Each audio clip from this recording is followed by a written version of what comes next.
Greetings and welcome to the Seattle Law of One podcast. Today's episode is about blessings and curses. One of the funniest things about third density incarnations is how things that seem to be curses often end up being blessings. How the most seemingly negative experiences in our lives can end up helping us polarize most positively on the path of service to others. How can we learn to see blessings in disguise, to see blessings in conflict, and bless this whole mess that is planet Earth? Let's find out. My name is Jonathan Tong, and I'm facilitator for the Seattle Law of One study group. We can be found in the list of study groups of the L&L research page shown on your screen. We also have a Facebook group, and we do meet on Zoom twice a week, Tuesdays from 3 to 5 p.m. Pacific time, Saturdays 8 to 10 a.m. Pacific time. You don't have to live in Seattle or anywhere near Seattle to join our Facebook group or our Zoom sessions. Anyone who's interested and available is welcome to join. Just contact us at seattlelawofone@gmail.com if you'd like to get on our mailing list. We send out emails once a week with Zoom links and information on what we're talking about that week. We also have a YouTube channel where we keep recordings of previous podcast episodes, as well as recordings of Q&A with Jim McCarty. Again, go to our YouTube channel and hit the subscribe button if you would like to get notifications when we upload new recordings. And again, contact us at seattlelawofone@gmail.com if you'd like to sit in on any of our monthly Q&As with Jim McCarty. Otherwise, as mentioned, today's topic is blessings and curses. Let's go ahead and meet our panelists. Panelists, let our viewers know who you are and where you're calling from, starting with Jasmine. Hello, everyone. My name is Jasmine Harris. I'm calling from Gurdon, Arkansas. So great to have you back, as always. Thank And you. Diane? Hi, I'm calling from Stoughton, Massachusetts. Very cold Stoughton, Massachusetts, and very happy to be here. So great to have you here from the Northeast. And Greg? Greetings, I'm Greg Holden, and I'm speaking to you from beautiful Turner Station, Kentucky. I'm also a facilitator for the Heartland Law of One group, and there's a new group forming around Cincinnati that is meeting tomorrow, as a matter of fact. Such a beautiful thing. And those are on the list of study groups at L&L Research? I know the Heartland group is. Heartland is. The new one hasn't made it to the list yet. It will. Sounds good. Looking forward to it. Well, thank you all so much for being here. Did want to remind our viewers that none of us here are experts or authorities on the Law of One.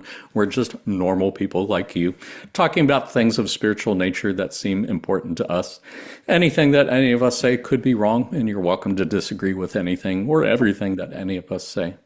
If you are already familiar with the Law of One and the entity known as Quo, you might want to skip ahead to the chapter on blessings in disguise. Otherwise, for those who are not familiar with the Law of One, you can think of it as a set of spiritual teachings based on the understanding that all is one and that one thing is love. More or less everything that we're saying today could be considered some variation of that one statement. All of the reading passages we're looking at today came to us through a process known as channeling. You can think of channeling as a form of telepathic communication between humans and entities, such as angelic beings, extraterrestrial beings, inner planes beings, spirits of deceased, higher self, etc. A channel basically serves as a mouthpiece for other entities to speak through, and in this case, those entities would appear to be of extraterrestrial origin. There are two types of channeling that have been developed by our friends at L&L Research. Trance channeling is when the channel is in a trance state, meaning they are unconscious as if asleep, meaning they are not aware of what words are coming out of their mouths as they're saying them. This is how contact was made with the entity known as Ra back in the early 1980s. Conscious channeling is when the channel is conscious, but in a deep meditative state, meaning they are only somewhat aware of what words are coming out of their mouth as they're saying them. This is how contact was made with the entity known as Quo, starting in the mid-1980s, going all the way up to present day. Who is Quo? You can think of Quo as a group entity made up of three social memory complexes, Ra at 6th density, Latui at 5th density, and Hatan at 4th density. You can think of a social memory complex as a planetary consciousness. It would be as if the entire human population of Earth was merged into one single group mind. You can think of densities or dimensions as different levels of consciousness or different levels of reality, since those two things are so closely intertwined. Imagine, if you will, that the elements of earth, fire, water, and air have some form of consciousness, as many indigenous peoples have been saying so for centuries. We call that first density. You can think of second density as the level of consciousness of plants and animals. Clearly, a significant quantum leap above and beyond the consciousness of what we would refer to as inanimate matter. You can think of third density as the level of consciousness of humans and cetaceans like whales and dolphins.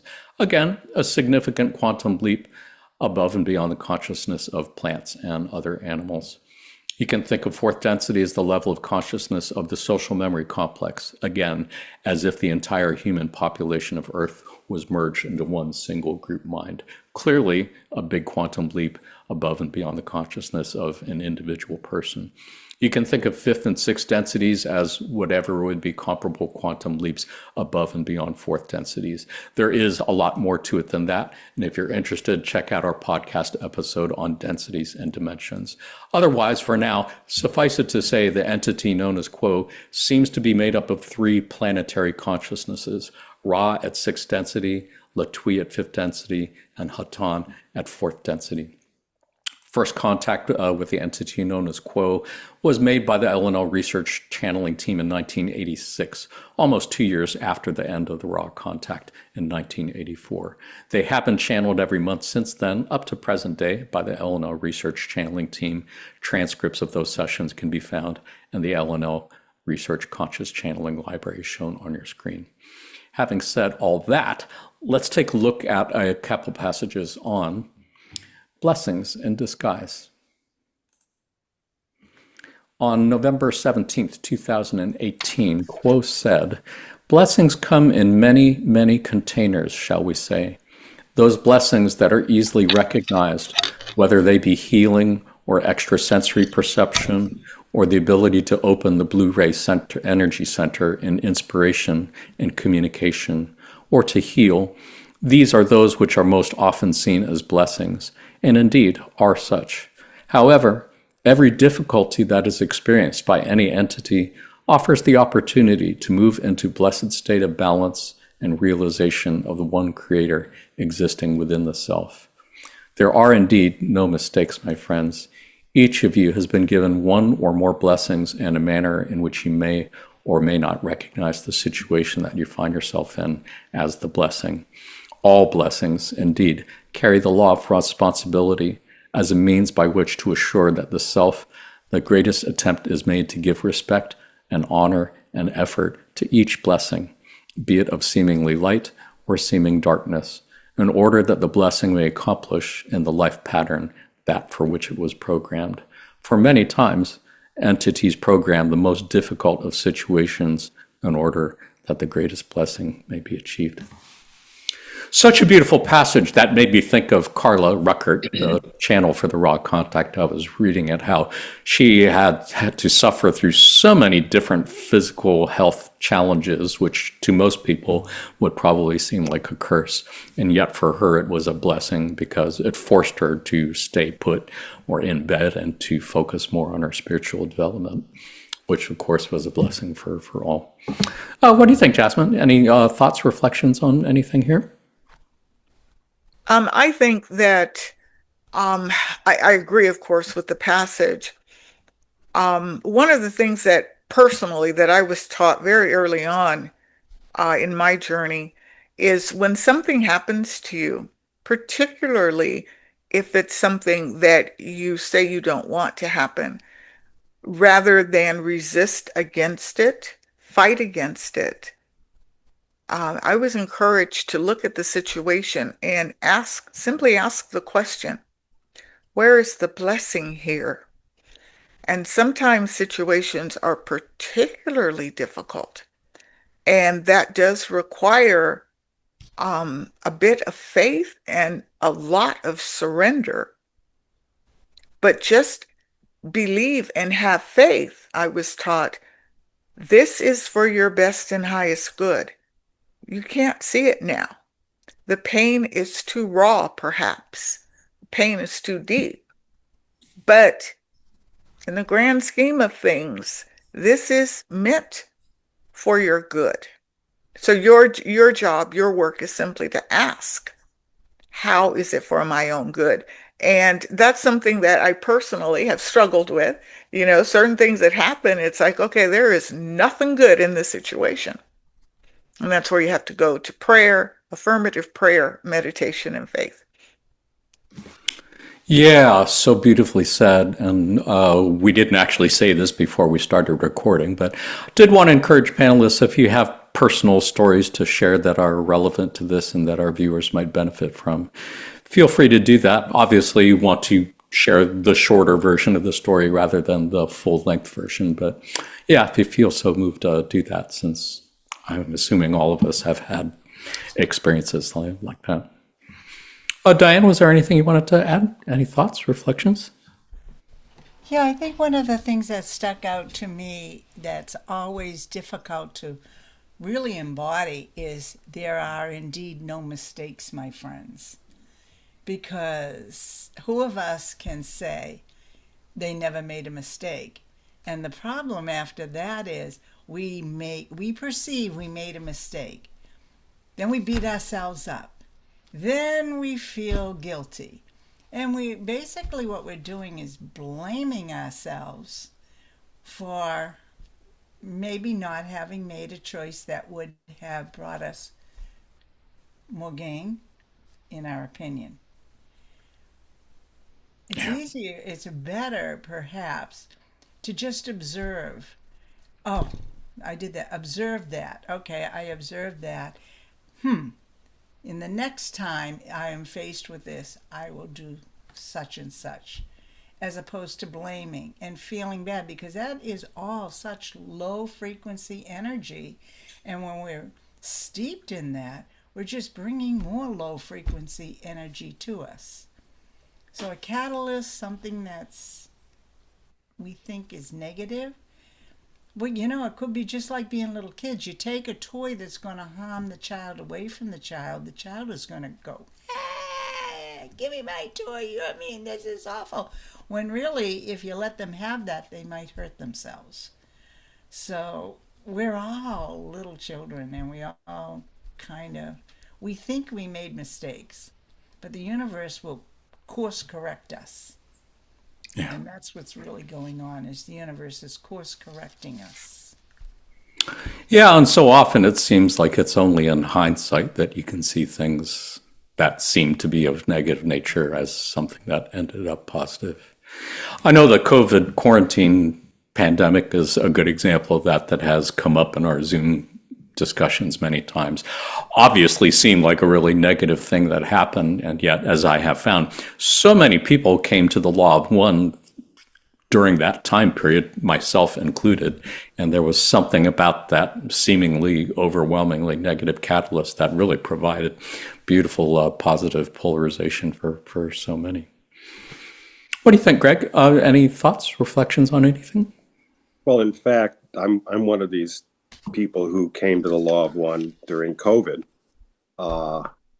And it was quite an interesting time. My wife and I were working in different hospitals in Chicago, and we worked through the whole pandemic. We went to work as we usually did, and we had quite a profound experience. I mean, there were many silver linings.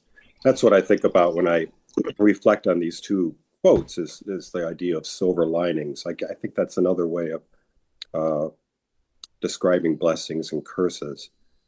And at this point in my life, I find it entertaining to go back and reflect on my youth and see what kind of blessings I programmed for myself when I came into the world. What did I come in with? And I think about the sense of isolation I had as a kid. I mean, I had friends and I had a nice family, but I wasn't like anybody else. I'm sure this is a common experience for people listening to this. I was an oddball. I was bookish. I was intellectual, uh, and I had my friends, but they were into different things, believe me. And I was isolated for being smart in grade school. I was put ahead of grade, and uh, that made me feel really out of place. So now at this point in my life, I'm thinking, well, what did I do? I still have any of that? And I have the opposite now. I have the balance. I found at this point in my life, I found I have this talent for bringing people together. I mentioned the study groups before, and I'd love to bring people together and keep in touch and have meetings with them of one sort or another. And I think that's how I have found a sense of balance. So, and would that have happened without that? I don't know what to call it, curse, without that blessing of isolation, of loneliness. I don't think so. I wouldn't have. I wouldn't have tried. I wouldn't have had the catalyst to grow. And my whole life has been like that. Which is a catalyst and you grow. You have a catalyst and you grow. And it's been, looking back, it's been quite an interesting journey. And you're still an oddball, Greg. I did want to assure you that. Even within the Law of One community of oddballs, you're an oddball. That's me. But a lovable one for sure. And yeah, thank you for facilitating those groups. That Heartland Study Group does meet on Zoom also. So viewers, check them out if you're interested. Beautiful group of folks, many of which you've already seen on our podcast panels. Yeah, it is something. I think that last line in the second paragraph is the one that has really struck me the most, where they say, for many times, entities program the most difficult situations in order that the greatest blessing may be achieved. It is, of course, taken, reincarnation is taken as a given in the Law of One, same as in Hinduism, and I believe in Buddhism also. So, according to the Law of One, each of us very carefully chose and pre-programmed the things that we would experience and the kind of body and family and social circles we would have in this. So, yeah, I would imagine for someone who has been born with extremely challenging situations, whether it's physical, mental disabilities or what seem to be that, or really challenging family situations with abusive parents or whatever, to know that that wasn't accidental, that you actually chose to have that in order to challenge yourself to learn whatever it is that you came here to learn. That's a real game changer, I think, once you come to look at it that way. Something I think, marvel at. Does anybody else have anything to share on this passage before we look at a different passage? Nice. Great conversation. And again, panelists, as I said before, feel free to jump in anytime if you have any thoughts or questions wanted to throw into the mix. Otherwise, our next passage does refer to one of the 22 images representing what in the Law of One is referred to as the archetypical mind, or the Egyptian tarot. They consist of 7 archetypes of the mind, 7 archetypes of the body, 7 archetypes of the spirit, plus the choice. It is kind of what has been described as the blueprint for third density incarnations in our part of the universe.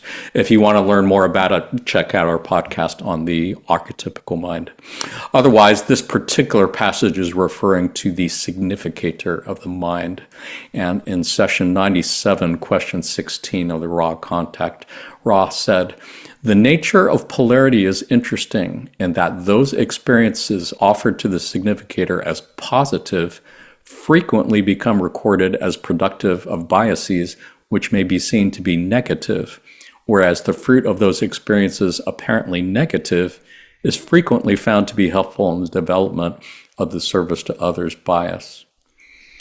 In terms of putting this in context, if you look at the image, the significator is the figure in the middle, known as the Hierophant, someone who interprets religious things, or in this case, interprets as all the catalysts and experiences of the mind. And you can see a dark figure sitting to the figure's right and a light figure sitting to the figure's left. And the question was asked why they were that way, because typically the figures on the light or light has been associated with the positive path or the right-hand path.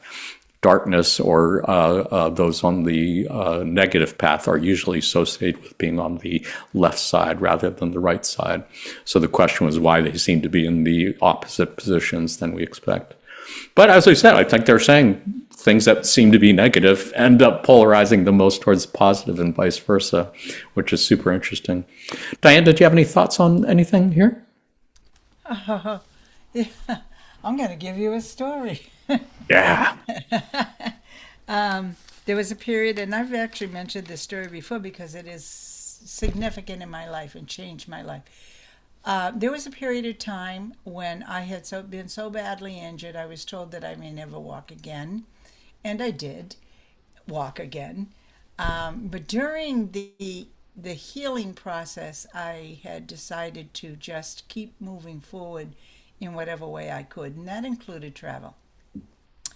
And I ended up in Peru, and I ended up inadvertently at an amazing place where they had the Spanish horses, the big white horses, and these beautiful the women in the long dresses and these horses were doing things that struck my heart because at that time I could barely walk, and look what they're doing. But to go to see this was fascinating because we went in a bus. Okay, fine. Everybody got off the bus, and there was an area where there was dancing and music and the Spanish dances. It was incredible. And I was having difficulty because it was important to me that I not use crutches. I was trying to walk. So I looked at this building, this long stucco building. I said, if I can get to there, I can hold on to the wall for balance and I can walk slowly and nobody will know what I'm going through. So I did. And it was slow. And I missed the whole show. But as I was walking slowly and finally reached the building, I heard a whinny, and it was a long stable. And I looked in, and there was a horse all alone in there, a mare all alone in there, and she birthed her foal, all alone, except for me. And had I been able to walk quickly to the beautiful things that were going on, I never would have been all alone watching this and loving it. All I could do was sit and look through this window. It was open, there was no glass. Look through this and love her and love that foal. And it was amazing. And at that moment, I realized what a blessing it was that I couldn't walk. And from that point on, I started embracing life in the slow lane. Instead of always being in a hurry to get there, slow down. Enjoy every second. Every step you take is bringing you to something beautiful. So that's my story. Yeah, what a beautiful story. Thank you so much for sharing that. Yeah, and all the times that we've been together on our Tuesday, Saturday Zoom sessions, I don't think I've actually heard you share that story. So thank you for doing it here and sharing it with our viewers. Greg, did you have any thoughts on this passage or anything else? Sure. Things that seem to be negative have a positive aspect. And I encountered this frequently as a chaplain in a hospital and hospice. I was working with people who were dying or chronically ill. And we chaplains learned early that something is different in that environment. And what is different is encapsulated in a quotation from a nurse whose name I can't remember, who wrote a book about it. And she said, only when you are broken can you be broken open, which means that your heart opens. Your ego is broken and your heart opens when you're really having a real suffering, an episode of suffering when you're ill, when something really goes wrong. And so I love being a chaplain because you could relate to patients. Patients were open about everything. Patients were just open and would talk about things they regretted and things that they loved. Frequently, I was presented with, I mean, I remember one guy I went to, I love to go see people over and over again. Like I really got to know them. And there was one guy who said, you know, I mean, and I heard this so many times. I lived a good life. I wasn't smoking. I didn't drink too much. Why is this happening to me? What? And the only thing I could think of, I mean, I guess as a chaplain, the best response would be, well, what do you think about that? But being I always want to get my oar in about something. So couldn't help thinking, I couldn't help saying, the only thing I know is that when the moment you come into this world, your body is susceptible to change and suffering. Something is going to happen to your body. And it does. We get older constantly. Cells are dying. Cells are being reborn. And I would tell people it's kind of baked into the system and hoping to normalize somewhat what they were going through. And often people would transcend and come out of suffering with a beautiful sense of calm and a sense of acceptance. And that's encapsulated in a quote from the Buddha. It's from a Buddhist prayer called Lama Chopa. There's a verse that says, it's all about, Buddhism is all about, there is suffering and you can transform your suffering. And there's a quote in this prayer that says, even if the world and its beings filled with results of negative actions pour down a rain of unwanted suffering, inspire me to take these miserable conditions as a path, knowing that this burns away my negative karma. So in other words, you take your suffering as a path to enlightenment, really, or as close as you can get. And in that way, you do transcend what you're going through. Yeah, beautiful perspective, beautiful story. Appreciate your sharing that.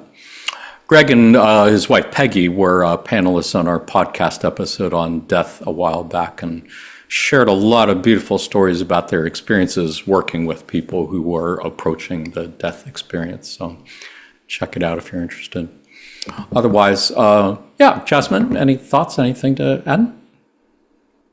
This passage reminds me of a verse in the Bible that I'll paraphrase. That which was meant for my harm has ended up being for my good. It's all about perspective. I cannot count the number of clients that I served when I worked at a state prison who said, when I first got arrested and sent to jail, I thought this is the worst thing that could possibly happen. I'm going to lose my family. This is just horrible. I don't want to be confined like this. And fast forward a couple, 3 years later, they would say, Miss Jasmine, had I not gone to jail, I would be dead. And I don't mean metaphorically, I mean physically dead from the lifestyle that they were living. So as it turns out, being arrested, which is what being arrested and incarcerated at the time they thought was the worst thing possible, it ended up saving their life. And once, as Greg mentioned, once they were in a confined situation like a prison, then they were suddenly exposed to new concepts, new ways of thinking, new ways of being. They actually learned what the word values meant. They absolutely started to learn what behaviors mean and how their thinking affects their behaviors.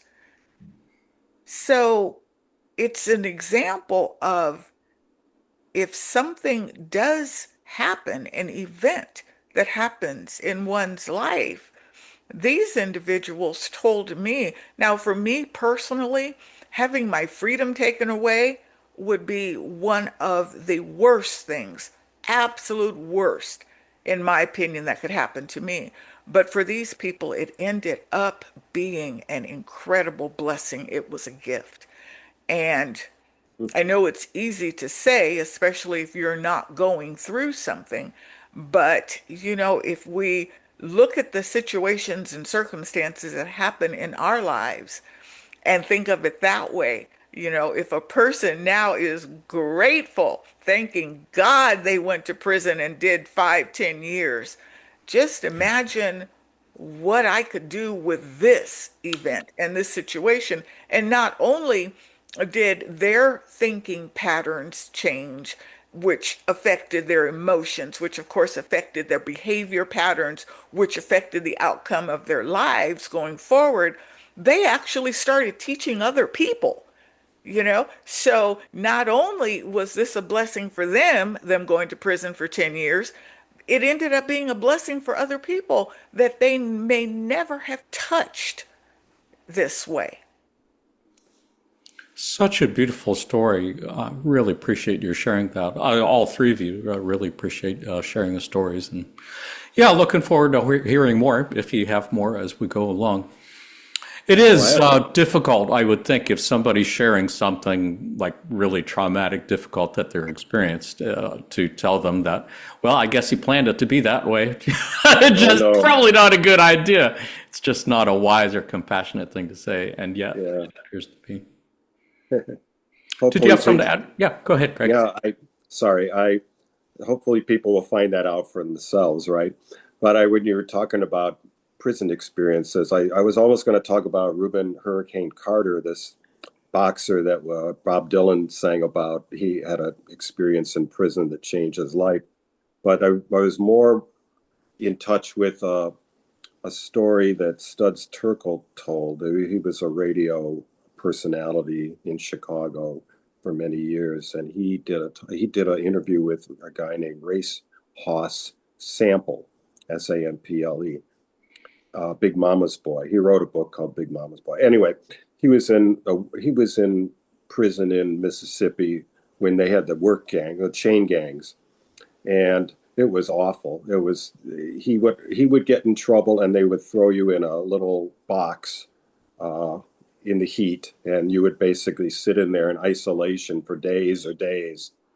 And this happened a few times, and the last time he just was at his wit's end, and he just was praying. He prayed, "Oh, please, I've had enough of this. Please help me. Please give me a sign." And he felt the presence of a female who did come to him and spoke to him and said, "It will be all right."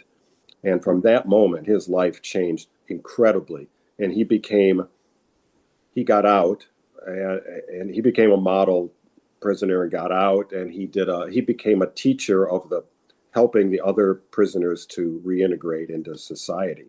So he also helped, like you were saying, he helped people through his experience, through his suffering.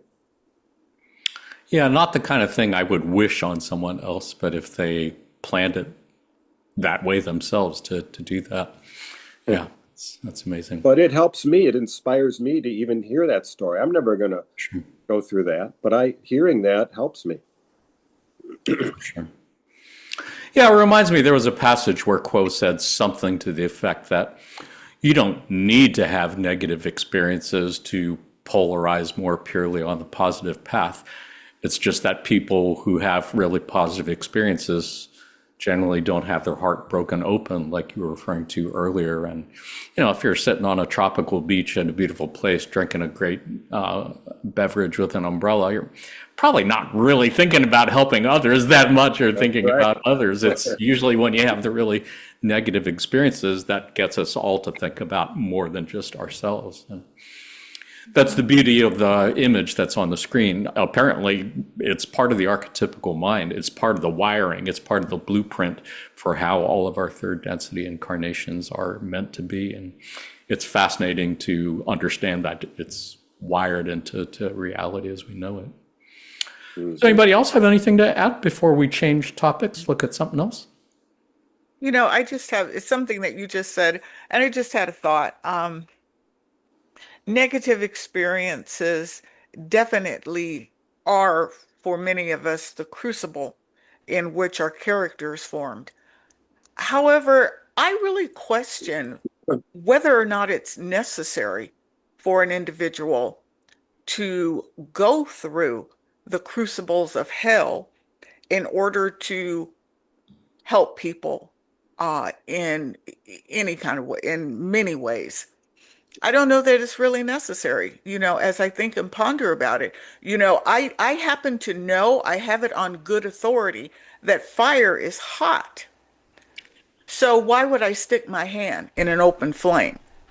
I don't need to burn my skin off to know that fire is hot. I believe you when you tell me it's hot, it hurts, and you really don't want to experience it. So that's something that I'm still struggling with, because we've heard, there's 1,000 stories of people who've had absolutely horrific lives growing up and into their early adulthood, and they came out the other side massively successful in their chosen vocation or profession. But is it really necessary to go through that pain? Why can't you just surrender and trust that the wise sages who've come before you, that have put the signposts down for you to follow? Why can you just not trust that if you go that way and stick your hand in the fire, you will get burned? Maybe I choose to just ignore it, just kind of avoid that altogether and just stay on the path. It's a great question that I'm sure many have asked on the Zoom call and watching on video. And I think the best answer I can think of to that is it helps strengthen you in ways that probably wouldn't be able to otherwise. I mean, it's like a sword that's tempered, its steel is tempered in the furnace. It has to be heated up to that extent in order to strengthen the steel. And yeah. I think many of you, or like resistance training, you could get stronger lifting 5-pound weights, but you'll probably get stronger lifting heavier weights, and maybe those experiences are like that. Great question. Anybody else have any thoughts on that? It is a philosophical question for the ages, for sure. Do we have to suffer that much to go to improve ourselves?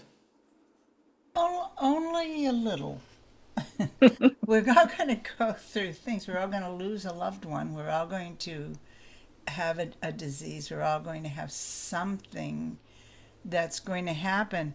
One of the blessings that can come out of that is when you finally surrender and have faith and trust and ask, and actually ask for help instead of telling the world what to do, to actually speak those words either in your heart or out loud. Sometimes I'm yelling at the air in the room, I need help right now. This is more than I can take, please.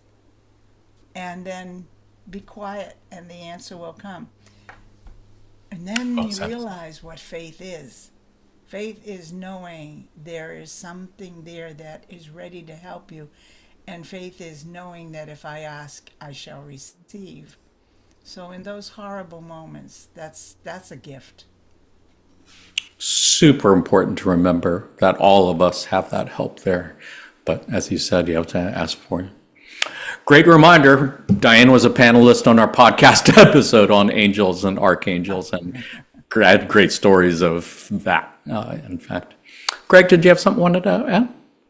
Yeah, I wouldn't suggest to anyone that you have to go to prison to have a great awakening, or only on your deathbed are you going to have a great awakening. I think I've had a pretty comfortable life. I've been very fortunate, and I think I've learned a lot by listening and learning and being around people who inspire me to change.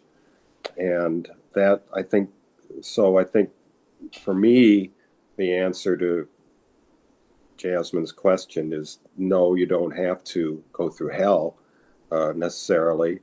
But you can learn by studying raw contact, for instance, or listening to people you value. And I've learned a lot that way also. Yeah. For sure. Would you agree, though, that Greg, because I've led a pretty comfortable life also compared to many, compared to most. But I think I would still agree it was the experiences that seemed to be the most negative were the ones that, in fact, did help me polarize most positive. Was that the case for you too, Greg, would you say? Sure.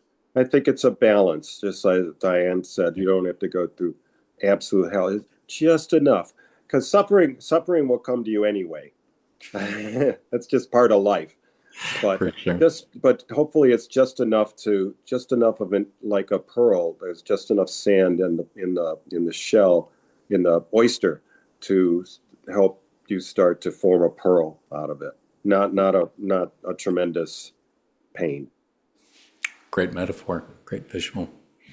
Well, let's go ahead. We've been about half an hour on the first topic. Let's go ahead, change topic, shall we? For viewers who are interested in the significator of the mind, you might want to check out the podcast episode on archetypes of the mind, where we looked at all 7 of those archetypes. Otherwise, let's talk a little bit about the veil of forgetting. On May 28th, 2023, Quo said, "We would go back to a point in time in the evolution of the Creator within this octave before what you know as the veil of forgetting was discovered. The entities within the third density during this period of evolution of your octave experienced the free flow of love and joy similarly as you have experienced here. And it is a state that we are honored to exist within in our density, for we do not have the gift of the veil of forgetting. We call this a gift because those entities who existed prior to this veiling, though the love may flow freely and each other self may reflect the face of the Creator back to self with ease and without any contention, this was an insignificant experience for each entity, for there was no other mode of being.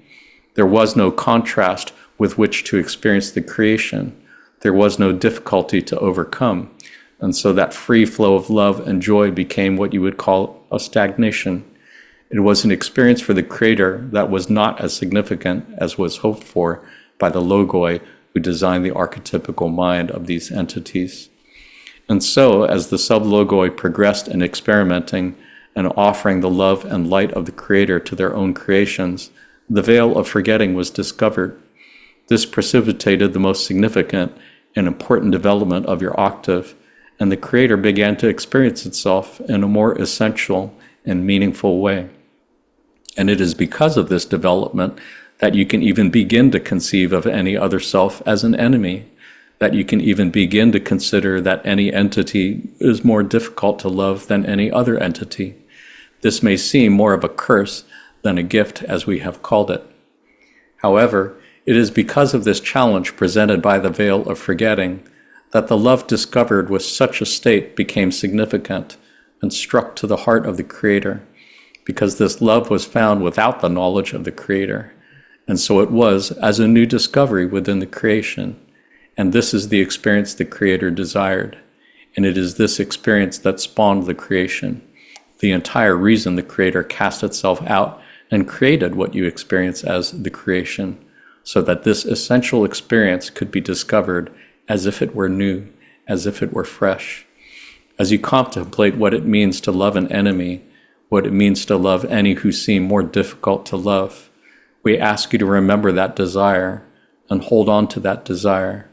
We believe that that desire that you have to love through a difficult situation is itself the love of the Creator. And the process of discovering that love for those who seem unlovable is indeed just that, a process that unfolds for a reason. If you feel that you have failed, if you feel that labeling any as an enemy is contradictory to your heart's desire, we encourage you to have patience with yourself, to come to understand yourself as a veiled being with your own intricacies, with your own biases.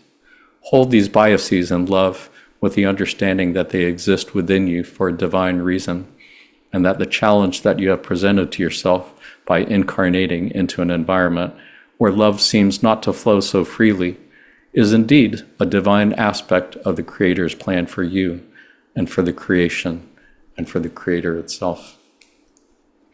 Such a beautiful passage and so much to unpack here. I just want to remind our viewers that all of these words came through the process of channeling. The person who was saying these words didn't really know what they were saying, really didn't know where they were going. They were just in a deep meditative state, trying to make what they felt was telepathic contact with a very highly advanced, highly spiritual extraterrestrial being, and just trying to say the words that came to them. And this is what we got. What do you think? Greg, any thoughts, reflections on anything here? I respond particularly to the last paragraph and the sentence about as you contemplate what it means to love, loving your enemy. That's a stretch goal, as a friend of mine used to say. He was a banker and he worked in he had all these meetings and people would talk about, that's a stretch goal for us. That's so hard. When I was learning, when my Buddhist teacher would teach us an interesting exercise to learn equanimity, which is a way of generating the same kind of regard for all beings. You try and label one person, think of one person you would call a friend, and visualize another person that's an enemy, and then think about one person you don't know at all, you don't have any feelings for them, you don't know them, they're neutral, they're in the middle. And it's hard to move the enemy to the friend part immediately. That's so difficult, but move it to the neutral part. That's doable. For me, that was more doable. So I would suggest that in addition to loving your enemy is to at least be neutral. Don't hate your enemy. Don't pollute your mind stream with negativity toward that being. Yeah, just moving them from the enemy column into the neutral column is a huge success. Indeed. Yes. Yeah, I love that part on the second paragraph here in the second slide where they said, we believe that the desire that you have to love through a difficult situation is itself the love of the Creator. If you're trying to experience the love of the Creator, just the fact that you're looking for it, that's the thing that you're seeking. It's so beautiful. Jasmine, any thoughts, reflections on anything? Yeah, I just all of a sudden, for some reason, got stuck on the word enemy. And I wonder if I wonder if one of our challenges is to stop seeing enemies altogether, and just see and experience other aspects of ourselves. Because that's what we're seeing. This person that we've labeled an enemy, and boy, this is so much easier said than done. This person that we've labeled as an enemy, it's just another aspect of ourselves. Because the moment that we step into the space of accepting that everything in the manifest and unmanifest universe, from the past to the present to the future, is all one thing. It's one primal energy force. Some people call it the one infinite creator. Some people call this cosmic consciousness. Physicists may call it the unified field. Some people call it God. Others say Allah. There's only one thing, like I think, like Lao Tzu said, there's only one thing. There's not a world of 10,000 things. There's only one thing that's differentiated into trillions, trillions exponentially, different varieties. So what if we started the really hard part. I like the idea of moving from column to column. But maybe our challenge is to just stop seeing these people who differ from us as enemies, or even the people that we perceive have done us some great injustice, although we've already agreed that that was meant for my harm has ended up being for my good. So that injustice I perceived the person did to me was actually a favor. But what if we stop seeing those people as enemies? They're just other aspects of ourselves, because we're all, so to speak, we're all in this together. There is only one thing, and we are just a variation of that, and so is this quote enemy. Yeah. Yeah, well said. And I can't really disagree with that. I think it just reminds me of what they're saying in the passage, where it's only because of the so called veil of forgetting, where when we incarnate into third density, we forget that all is one. We forget that every entity that appears to be an other self is, in fact, another creator, another self in another body. So that's how they said it is because of this veil that you can even begin to conceive of an other self as an enemy, or that you could even consider someone to be more difficult to love than anyone else, because without the veil, that just wouldn't be possible. Yeah, maybe I have a different understanding, or perhaps an incorrect understanding of the veil of forgetting. I thought the veil of forgetting was essentially each time we reincarnate in into a different form, into a different life, we forget our past life. Oh, that And too. the Yeah. reason for that is very practical. There is no way I could function on a day-to-day basis if I had the memory, the conscious memory of every incarnation I've had. So that when I hear veil of forgetting, that's what I think about. When they talk about piercing the veil, that also has something to do with it. I think that's true too. Yeah, for sure. And so that's why I say I just wonder if we're not at the point now where, whether it's metaphysics, whether it's a Buddhist philosophy, whether it's the Rosicrucian teachings, whether it's Christianity or Judeo-Christian, I think we have enough information to know that we're all part of one thing.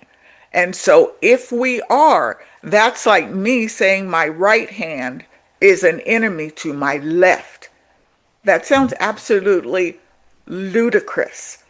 Right. Even though my right hand is very different from my left, we are this, they are the same. They are part of the same physical form. So, Yeah, well said. And I think that's just part of the many, many paradoxes and contradictions of third density, that all is one and yet all is not one. And that I think the whole point, as far as I can tell, is to make choices in our daily rounds between what we perceive as service to others and what we perceive as service to self. And you don't need to see a service to self entity as an enemy, but I would certainly differentiate and say this person or that thing seems more of negative polarity to me, and I am trying to be of positive polarity. So there's going to be a natural bit of whatever happens when opposite charges meet, I guess. A little bit of lightning, a little bit of thunder, maybe. I don't know. yeah. It's a great thought, though. Diane, what do you think? Any thoughts on that or anything else in this passage? Yeah, I think sometimes we get tied up on love, on the term love. Often people hear the term love and they think of it as a physical thing. And that is not the kind of love we're talking about. We're talking about just the love of the awareness, the love of life, the love of God, the embodiment of wanting the good for all. That's the love I look at. It is funny that we all seem to have a connection with persons who have been incarcerated. And I myself, as a retired police officer, I found that the majority of people I've arrested, and I've arrested a lot of them, were people that, as I was at the booking desk, I would be saying a silent prayer, there but for the grace of God go I. Because I could see, I could easily have done that. I may have, but I got away with it and this fellow got caught. So I find that in that respect, and also having been a teacher, which was a lot easier to love the people I've arrested than some of the people I've had to deal with as teachers. However, Speaking as a former public high school teacher, I concur. yeah, but it is divine to learn to love. It is divine to choose to love. This is the polarity of choice. This is the density of choice. Okay, it's the density of choice, but you got to choose to choose. And choosing to choose means not reacting because you're pissed off, and not reacting merely because, oh, I like that, but choose, think, understand why you're making the decisions that you make. And when you're meeting these people that you may consider to be your enemy, it's kind of think about it a little higher in vibration. Think about, well, God's looking at all of us. Maybe he's looking at it like my kids who do things that sometimes have just really made me think of what I'm going to choose to do next. But if I look at them and see them the way God sees us, above all appearances, then I can see the good. And that's the part I want to look at. Then it makes it easy to love. Yeah. We don't have any enemies. Wow. We have people who might need a little more love. It's a beautiful way to look at it. And I think that is kind of the whole point of this passage, that there were apparently sublogoi, also known as like galaxies or planets, where there was no veil of forgetting, where everyone already saw other selves as creators. And in the second paragraph, they're saying, Creator actually didn't like that because there was too much stagnation. It's like everybody was already living in heaven and paradise. They really didn't have any incentive to do any better or to go any further than that. So it was a stagnation of free-flowing love and joy, apparently. So when it was discovered that if you drop the veil down when entities incarnate and they forget all of that stuff, then according to Creator, from Creator's point of view, things got interesting, things got more better, because they had to go through all of these challenges that we're talking about and learn to love those who were seen as their enemies or unlovable or such. And Creator really liked that. And that's just a really fascinating, beautiful way to look at everything that we experience on Earth, as Creator just doing everything positive or negative to itself in order to rediscover itself. That's just a super beautiful thing, I think. Anybody have any thoughts on that or anything else on this passage before we change topics, look at something else? It's fascinating to me to understand and hold the responsibility that Creator is evolving, and I'm a part of that. Wow, that is really kind of cool. Yeah, for sure. Yeah, I think there was a passage from a channeling of the Council of the Nine, I think, where somebody said that just imagine if you were infinitely intelligent, like God is referred to in the Law of One as intelligent infinity, that if you're intelligent infinitely, then it becomes boring after a while because you know everything there is to know from billions and billions of years of evolution, and yet infinite intelligence always wants to know more, always wants to keep growing. So that's why the Creator cast itself out and created what we experience as the creation, so that Creator could experience itself through each of us, through you who are watching this on video, through every other soul. That's just so cool and such a beautiful way to look at what is otherwise a really confusing and perplexing and distressing situation. Anybody else? Any thoughts to share before we change topics? I think it's perfectly okay to fake it till you make it.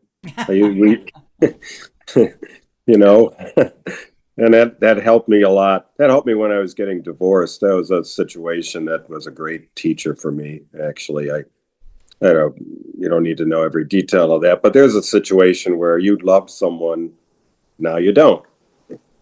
I had the complication of the new husband would call up and attack me in phone messages and would badmouth me to my kids, and that made it a little more difficult than it was.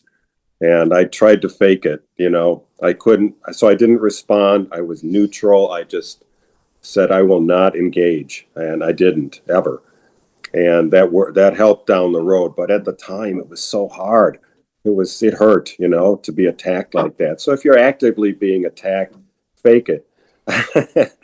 Fake thinking that this is an aspect of the creator, that this is someone you worked out a plan with before to go through this experience with, and now many years later, I'm okay with it.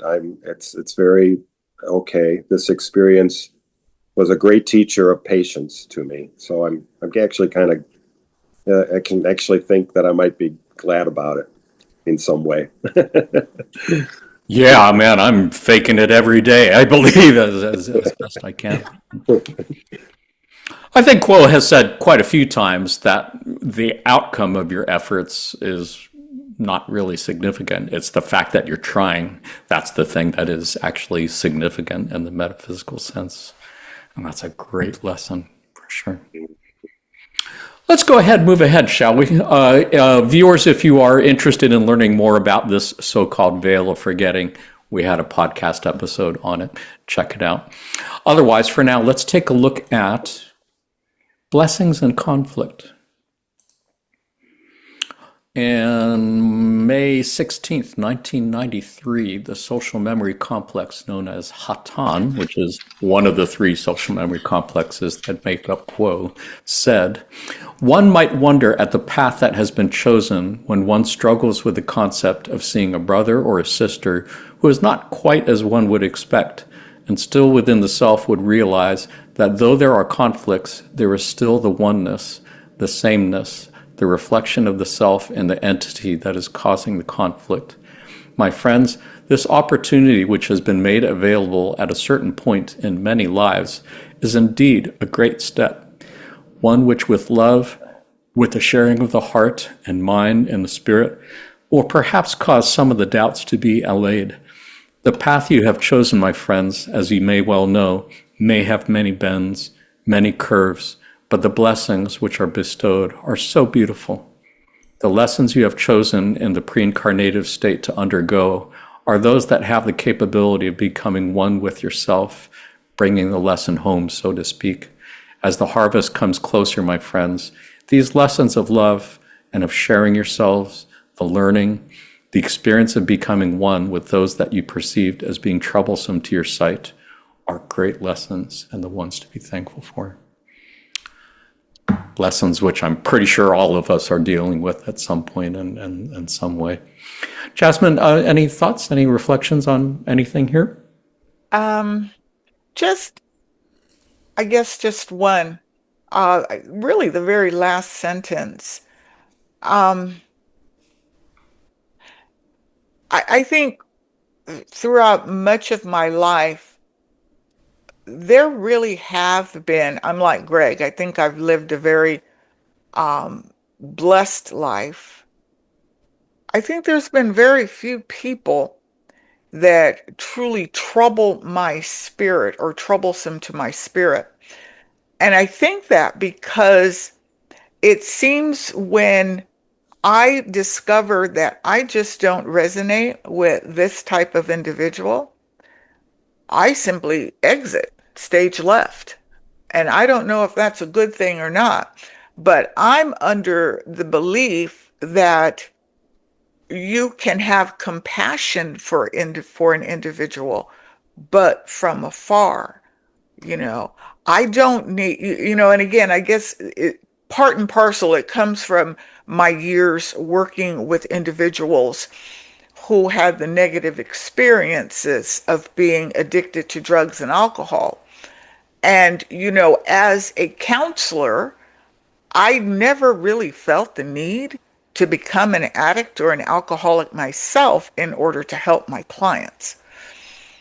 So I've always been able to compartmentalize.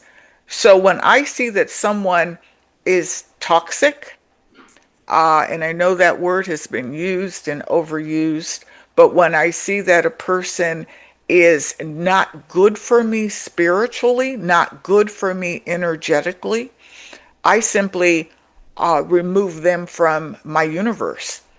But that doesn't mean that I've lost compassion for them. Yes, I do have compassion for them. If they needed some help, I would be there to help them, but it's like it's not a problem for me. You're not going to trouble my spirit. There's nothing that's going to, now I can say, there's nothing that's going to upset my peace. And that's just what I choose. Now, others may say, well, no, you came here to have the experience and to go through some things so that you could be forged and become a better person, a better individual. I don't choose that path. Perhaps I'm lazy, but I would rather not have pain. I would rather have pleasure. And if you're causing me pain or discomfort, I'm not going to be around you, pure and simple. Have you ever been in situations where you really were not able to get away from that person? Maybe in a office work situation, or maybe in a family gathering, or I don't know, have you ever been in situations where you do want to exit stage left, but you don't actually have that as an option? Actually, yeah, I have. I have. And so I did exit. I still exited because it's my choice, my control. So I can choose how much I let you bother me. So yes, I may be working in this place or I may be living in this place because I can't leave. I can't physically leave, but I can leave mentally and emotionally anytime I want. And there's nothing that you're going to do about it because it's my choice and my control. And so, I remember a little bit of what the Buddha said about the fourfold path.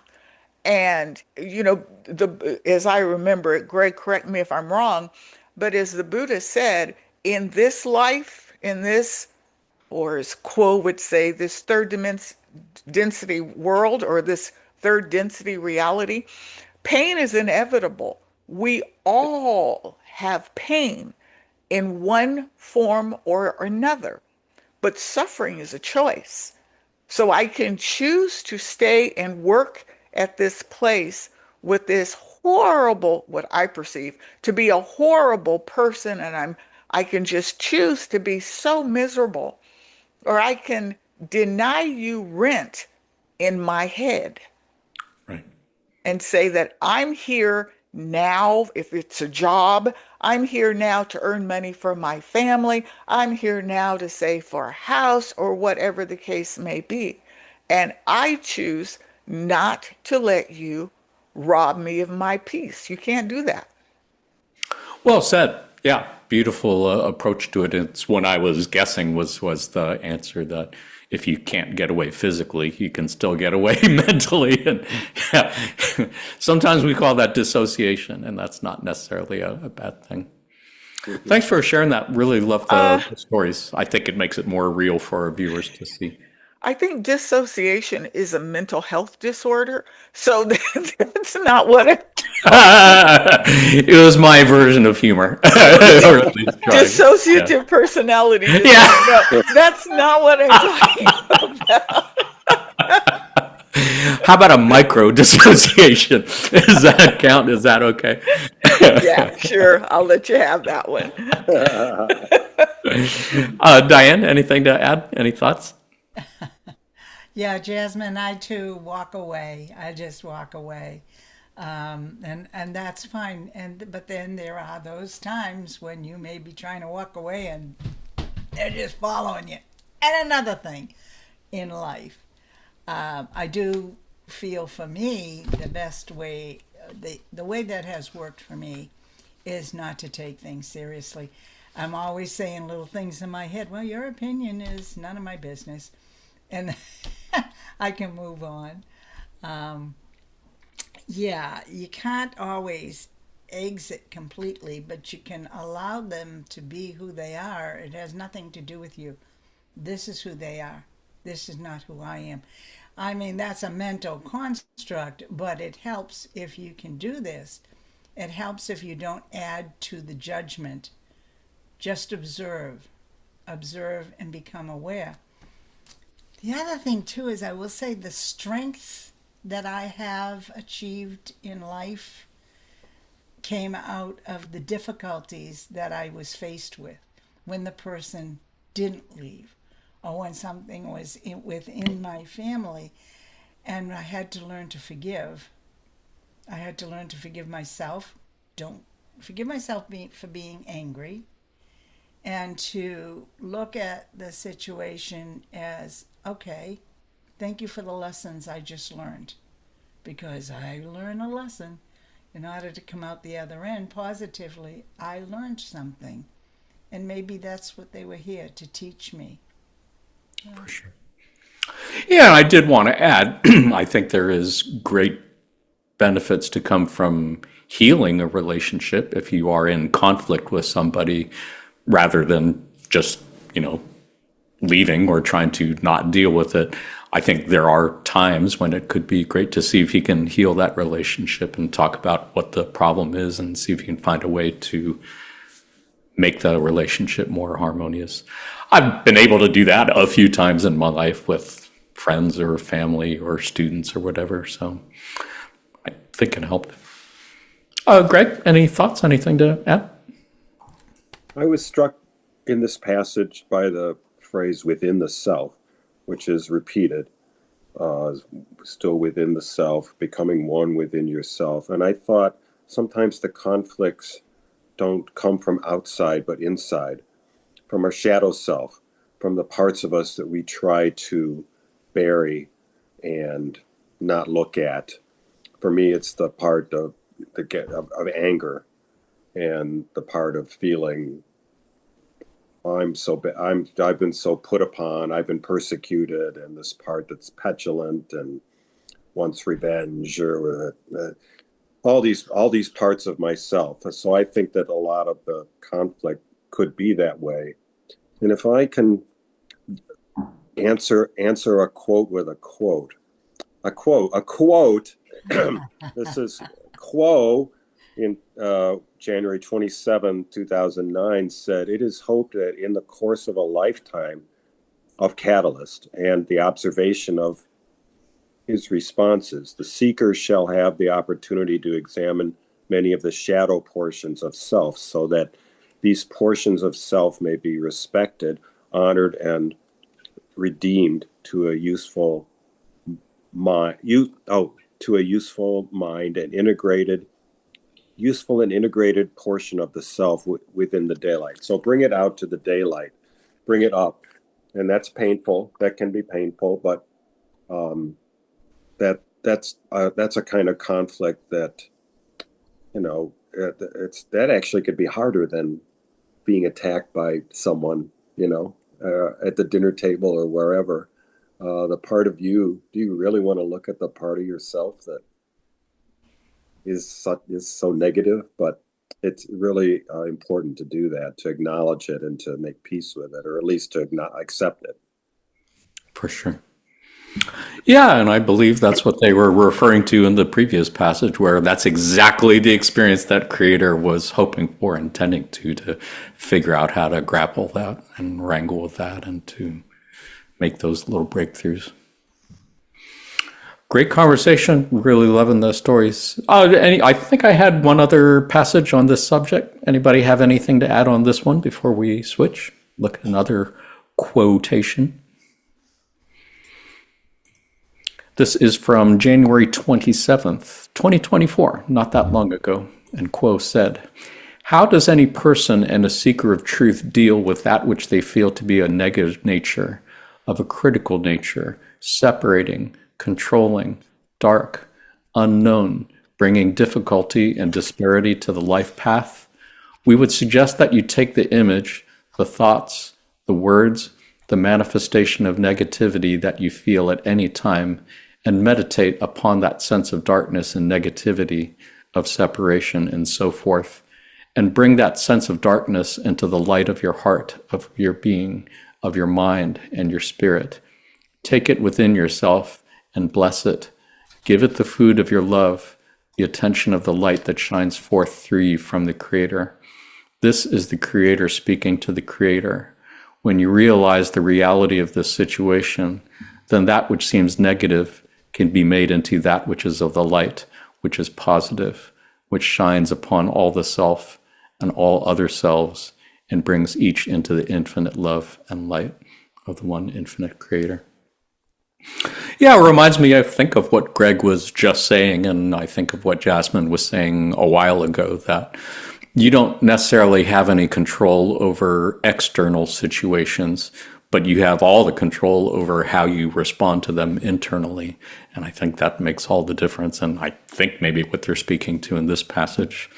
Diane, any thoughts on anything here? Yeah. The world doesn't happen to you. It happens through you. It happens for you. And when things don't go your way, well, that's a good time to meditate. Reflect on why you chose this experience to learn. Because somewhere down deep, you needed this experience. So you go through it. Be resilient. Observe. Learn. Pick yourself up. Say, okay, and start again with a better perspective. Because again, it's your reaction to it that matters more than exactly what took place. Indeed. Yeah, and I really like the part of the passage where they're talking about bringing that sense of darkness into the light of your heart and loving it and making it one with yourself. That's something I think I am still struggling with, still grappling with, trying to fake it until I learn how to do it authentically. What do you think, Greg? Anything to add? Any thoughts? Yeah, I think the quote I read before applies even better to this passage. But here I thought of the trickster figure that Joseph Campbell talked about. I really admire Joseph Campbell. I learned a lot from Joseph Campbell and the Power of Myth. And he talked about the Native American trickster figure. Sometimes tricksters would actually paint themselves black on one side of their body and white on the other one, and they would go running around this direction and looking black, and then they would come back and look white, and they would run around the tribe and try and shake people up and scare people. To scare them out of their sense of complacency, to break through, to tell them that yeah, we have two sides and they need to coexist. It's beautiful. That's all I could think of. Yeah, and often in a humorous way. I believe the trickster, Well, the coyote, is often teaching those lessons in a humorous way. that's true. You know, if you think about the jester, the clown, the fool in Shakespeare, that's something that shakes you up and makes you laugh. Laughter can really neutralize some of these dark things. For sure.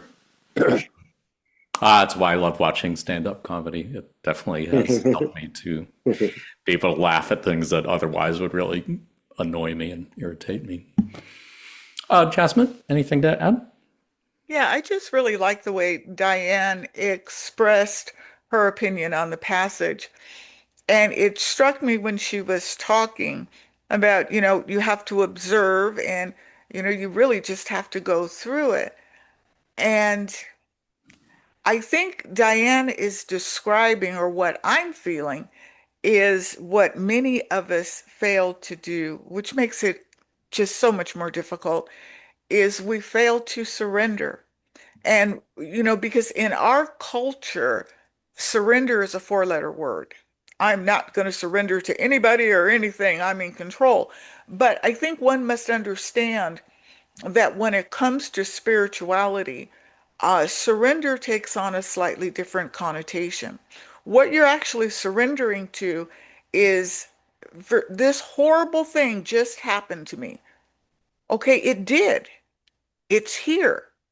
But most of us want to stand in resistance to it. So, doing, unlike Diane mentioned, just looking at it and observing it, you want to immediately do something and fight against it. Well, you think about how silly that is. How silly is that? I really don't want that pine tree out there in front of my shed. So I'm just going to go punch the pine tree. And I'm going to keep punching that pine tree because I don't want that pine tree here.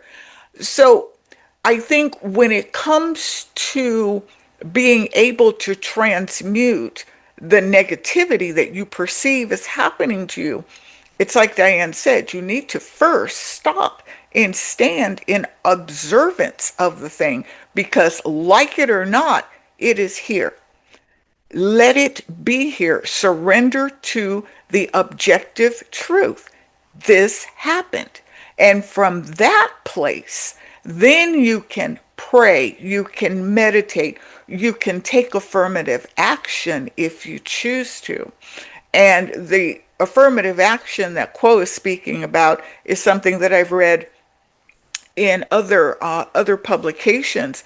It literally means, as hard as it is to think about, it literally means that once you're in that surrendered position, this thing has happened and I'm observing how it's playing out, then you meditate and you bring all of the negative feelings that you have around the event into yourself. And the affirmative prayer that I was taught that I really like is, Dear Heavenly Father, please take all of this negativity, transmute it into light for the good of everyone. And then I visually see that negativity. There's one where I see the word, whatever words I'm feeling, angry, rage, distrust, whatever, floating around in the sky in a black cloud. And you see those things in meditation. You actually pull them in very briefly. You pull them in to your heart chakra, to your heart center. And you're saying that prayer of surrender.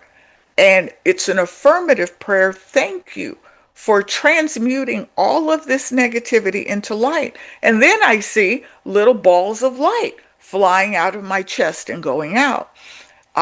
So again, I'm just paraphrasing on what Diane already said, but when she was speaking, that's what I was struck with, is the reason that most of us struggle so hard is for that reason. We're struggling against what has already shown up. And this should not be this way. Okay, it should not be that way. Yeah. Okay, what? Now what? Yeah. You know? Beautiful lessons, beautiful teaching, and I think that practice you described is very much white magic for sure. I I think maybe the word surrender, like you said, kind of has negative connotations because it kind of implies giving up and maybe despairing or whatever. But I know that's not the way you meant it. But it reminds me, acceptance is another word that I think is very similar to what you're describing. And it has been said many times that acceptance is key on the path of service to others, and control is key on the path to service to self. So I definitely can relate. I mean, when I see things happening in the world that I don't like and don't approve of, I am very tempted to want to control it and try to change things and fix it. But I believe, as they're saying, that learning to accept things is really key to service to others. And maybe working on the negative feelings that I have inside is perhaps the best way of fixing what I am seeing on the outside. Actually, I would think about transcendence in this context. In hospice, we often saw a process of three stages: struggle, surrender, and hopefully transcendence. And people were either reactions to how people would react to what they're going through. And the transcendence part is a beautiful thing if it happens. It is spectacular, actually. It's everything. But I'm glad that Jasmine mentioned surrender, because that made me think of that process. I've seen it also. Yeah, it's And beautiful. I do know, like I said before, I do recognize, and I still quite haven't quite figured out why, but I know particularly in our culture, uh, Jonathan, like you said, the word surrender has a very negative connotation. And I think a lot of it probably has to do with the fact that most of us still live as our egoic self. And, we puff out our chest and I'm not going to surrender to anybody and anything. And that's fine if that's what you want to do. Keep punching the pine tree and see how fast it falls. Me personally, I choose to surrender to the fact that there's a pine tree out there. I can choose to like it, or I can choose to go into my husband's shop, get my chainsaw, and cut it down. But either way, sitting here commiserating with the three of you, talking about how much I hate the pine tree and refusing to accept that it's there and surrendering to the fact that it's there, just causes me misery. So I personally think my most powerful position is when I choose to surrender to what has happened, to what is happening. From there, I can make some very strong choices as to how I respond. Yeah, that all makes perfect sense. Yeah, don't disagree with anything there. I think it might be maybe because in the United States of America, we have been programmed so much from day one to think of things in terms of fights and wars and battles, and the word surrender Yeah. just for a lot of people suggests surrendering a fight that Yeah. is not necessarily good. And I say the fight that you win is the one that you choose not to engage in. So you can't make me fight. You can only stand there trying to goad me into a fight. Guess what, Jonathan? I surrender. You won. Yeah, it's a beautiful way of being. Definitely something that I think we all could aspire to. Something I'm definitely aspiring to. Shall we go ahead, take a look at another topic? Let's take a look at a couple passages on blessings and sacrifice. On June 14th, 2005, I'm sorry, I got two passages here. On August 2nd, 1988, said, "Why would any who wishes to be of service to others choose a sacrificial way of giving? In the beginning, many things seemed like sacrifice. When a mated pair has a child, the father sacrifices his freedom. He must provide now for a small and fragile entity, a stranger, so he thinks. And what of the mother? Ah, what freedom she loses, what sacrifices she makes. Yet the joy of knowing, loving, and sending forth into the world a small being is so far from describable that it would make most parents laugh, for the joy they have received is inestimable." And on June 14th, 2005, said, "Know that you are a body to be broken in service, and therefore give yourself, bless your sacrifice, break that body, offer it up and rejoice, for you are not your body. None is body. All are the result of the sacrifice. Move beyond the emblem of sacrifice, and what do you see? Remembrance of the one infinite creator, knowledge and understanding of the power and the peace that lies beyond, all giving and all receiving, and that lives and rests in joy. Nothing is lost, no matter what occurs, for all is one. May you then rejoice, lift the self from the cross, and choose the ascension into bliss, for that too is an aspect of service."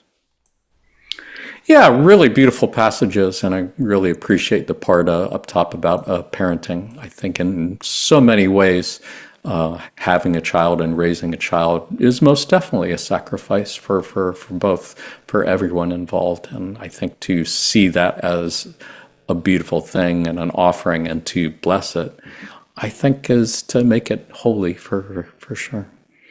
What do you think, Greg? Any thoughts on either of these passages? Oh boy. Well, I really appreciate Quo, I guess, is not a parent as far as we know. So Little baby social memory complex. how do they know what it's like, you know? But it's true. They got it there. They nailed it because they said it's so far from describable. I remember trying to plan for this and forget it. You know, I wrote down all these lists and charts and things. Oh, should we have a kid? Should we not have a kid? Blah blah blah blah. That was just a crazy because I couldn't imagine how great it was and how hard it was at the same time. I mean, I guess I knew how hard it was, but I couldn't realize how wonderful it was. Um, the part about you are not your body. Oh my gosh. I've been listening to, I listen to a lot of podcasts. Oh, not just your podcast. After I listened to your podcasts, Jonathan, I have been listening to one by Scott Adams, who does, the creator of Dilbert, uh, who does one all the time. And he's dying actually at this, as this is recorded. And he said yesterday, as a matter of fact, he got this bad news from his radiologist, and he said yesterday, I never knew how wonderful it is to be alive. Every moment he can spend now, he's there, you know, and we should all be there while we have the ability, really. Um, yeah, that's what struck me in those two passages. There's much more, but I'll leave it at that. Yeah, appreciate your sharing that. I love the Dilbert cartoons, and I did not know that about Scott Adams. So you really brought me down there, my friend. Sorry. I was having a great time until I heard that. No, what a beautiful lesson Sorry. for sure. And I appreciate what you shared. And I believe that is the lesson that Quo has told us many times. Every time you go to bed at night, it's a small death. Every time you wake up next morning, it's a rebirth. And you have the ability to feel as joyful and celebrative of life as Scott Adams does now without having to experience death so close and personally. So that is another thing that we're trying to fake until we make it, I think. That's right. Yeah. Jasmine, anything to add? Any thoughts? Yeah, I just thought of something that I read before. Actually, every time you exhale is a mini death. And when you inhale, it's a rebirth. Chance to do this next minute all over again. Um, I like the first paragraph, the first couple. I just started smiling and I couldn't stop because my son, my only son, just had a baby in September. And I told my husband last night, I literally, I said it jokingly about a month ago, but I think I'm seriously going to have to get a new memory card for my phone because of all the pictures and videos. And, this is their first child, and it's no sacrifice. It's no sacrifice at all. They were the baby is really acclimating though. She's already sleeping 6 or 7 hours a night now. But when they first brought her home, 2 hours of sleep here and there, that's no sacrifice because look at what they have. And I just think that many things that we encounter, if we just frame it slightly differently, at least me anyway, in my mind, things that might appear to be a sacrifice is not a sacrifice.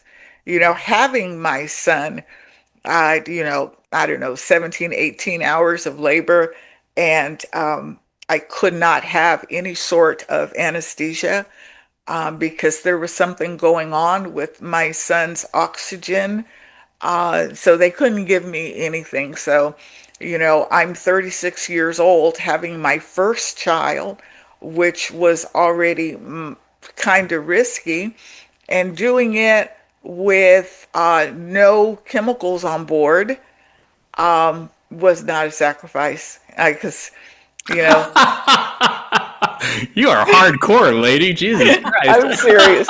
No, I mean, you don't know, but it's only because you don't know my son and Oh, what a blessing he is to this planet. So, oh, yeah, a lot of things that we do, that others might say, oh, you poor thing, taking care of my mother, until she transitioned, and was not a sacrifice. I guess it's so just how we beautiful. choose to frame it. Yeah, like you said, it's how you deal with it inside that makes it a sacrifice or difficult or not. Maybe when the kid becomes a teenager, maybe then it'll feel a little more like a sacrifice. We shall see. I suspect not, though. I suspect it's just going to be blessings all the way. Well, when my son became a teenager, I got that. Uh, I don't know why I have to do what you say anyway. And this is horrible. I don't want to be here because my husband, my former husband, and I divorced when he was a little thing, about 5 years old. Both my husband and I got into other relationships. And so I remember him coming home one day just in a total terror after being at his father's for the weekend. And he was in such a state because he had done something inappropriate at home, and so he drew a consequence. Well, I let my former husband know he has a consequence. So when he got to my husband's house for the weekend, my husband said, "Oh, no, you're not doing that because you still have a consequence." And so he came back in a total terror, telling me, "This is just not fair. Here's a curse. This is my curse. I have four parents. It's like I have four parents. Other, you got So the kid knows seven the sacrifice part. 7 days a week. I have four parents. That's the curse. Other kids only have two parents. Some are lucky. They only have one, but I get stuck with four." And fast forward to a couple of years ago, he wanted to have one of those heart to heart talks with me. And he was appreciative, very appreciative of all of his three, for the most part, three, then sometimes four parents. So it wasn't a curse and it wasn't a sacrifice having four people watching every move he made. It's all in the eye of the beholder, for sure. Yeah, great stories. Appreciate you sharing. I think I had one other passage on this subject. Anybody have anything else they wanted to say about this passage before we look at something else? Yeah, I just want to say this. God created 14-year-olds so that when they're 18, you'll let them go. Yeah, there you go. Yeah. And he made babies so cute because he'd probably kill them otherwise at some point. Maybe. I do want, I didn't get a chance to respond to this, and I really want to, because this struck so strongly to me. I mentioned that I was told I was not going to walk again. That actually happened to me twice in my life. So the second time was like, what? First time was what? So when it said, know that your body to be broken in service, and oh my God, boy, that struck at my mind, my body, my soul. But one of the things I got out of this, the the years of coming back, was to be able to appreciate everything and to be grateful for everything that was coming my way. And the biggest lesson to learn to reframe. Okay, you can't do that anymore. You're not going to climb mountains anymore. Okay, you're not going to do this anymore. So the very first time to reframe was hard. To recognize that the person I thought I was physically is no more. So reframing meant to, okay, find something else. That's, for me, it ended up finding something else that was beautiful in life, something else that I can succeed in, something else where I can be happy. And I've learned to do that. And then I had to just keep reframing. Now reframing is a breeze. I recently had to give up downhill skiing because old injuries were affecting me and it was not safe for me to do this anymore. Instead of being upset now, I said, oh, reframe. Well, I always wanted to learn to play the Native American flute. That's what I'm going to do in the winter.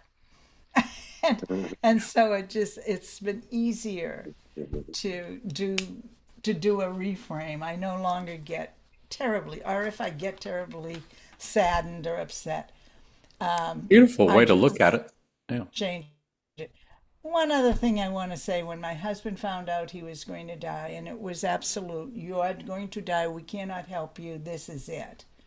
That was the most joyful year of our lives because I got to look at the world through his eyes, which looked at the world through absolute appreciation for every single thing, for the rain, the snow, the cold, the heat. He appreciated it, and he spoke of that. And that was a wonderful gift that he gave me.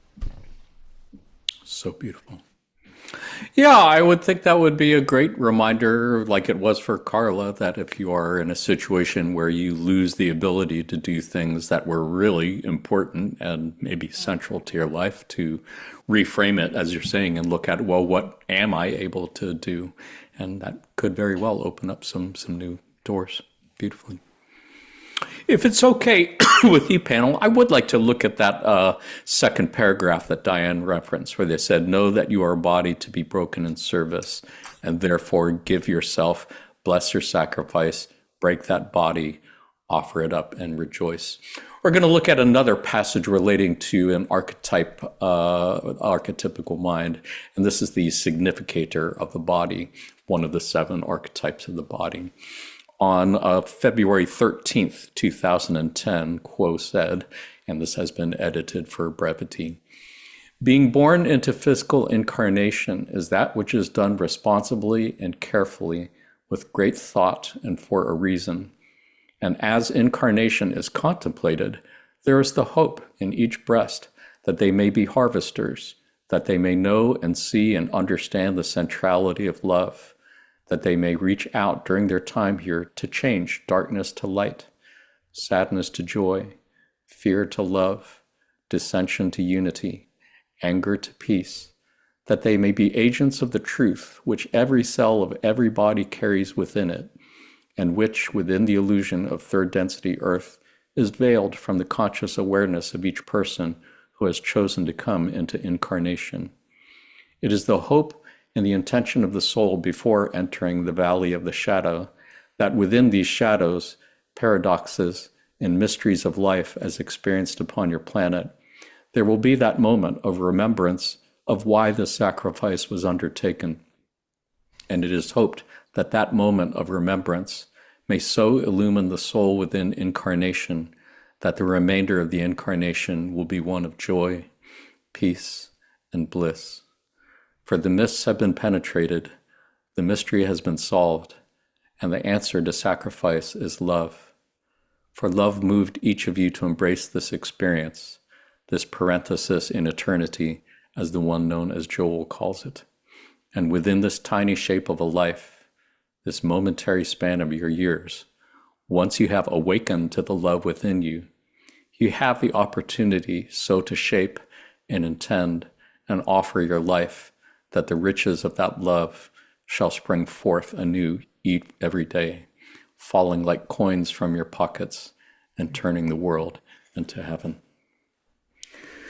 Such a beautiful passage, and for those not familiar with the archetypical mind, yeah, the whole idea of sacrifice and transformation is very much a recurring theme in there. And I think the suggestion here in the significator of the body, the hanging man with his legs crossed, with the coins falling from his hands, is that, as they said in the previous passage, everything in life is a sacrifice. Incarnating in third density is a sacrifice. You sacrificed being the one infinite creator to be this very, very, very tiny little thing on a speck of dust in a sea of specks of dust. And so to me, what I get from this passage is that Everything that you do in this incarnation can be considered a sacrifice. And when you know that and when you offer it in service to others, it becomes magical. It becomes wholly commensurate with the purity with which it is offered. And that's a beautiful thing. Beautiful thing. Jasmine, any thoughts on anything here? It's a lovely passage. I really liked it. Um, the one thing that strikes me is the relationship between the body and the soul. Um, what I take from this particular passage is, you know, our bodies are temples. Yes, this is true. Our bodies are the physical vehicles by which we're able to connect to cosmic consciousness. So our bodies should be honored. But at the end of the day, we must realize that these bodies are very temporary vehicles. And I'm wondering if many times people fail to do what their heart is telling them to do because they fear for the safety of their physical body, of their life. I'm not going to do this or that because I could get hurt physically or emotionally, even. And, I think, again, these are what I get a lot from from the few passages I've read, is this is really higher level spirituality. Many of us are not even close to this, but I think it bears understanding that the basic truth is you are not your body, and you have a name and you have a personality and you have things that you enjoy doing and things that you don't like doing, none of which are you. It's just not you. They're temporary manifestations of a personality formed primarily by culture and the family in which you were born. None of that's you, though. It's just a temporary expression. As far as the body goes, the body is frail, it's fragile, it's temporary. But the seeds that you plant out of love can endure a millennia or longer.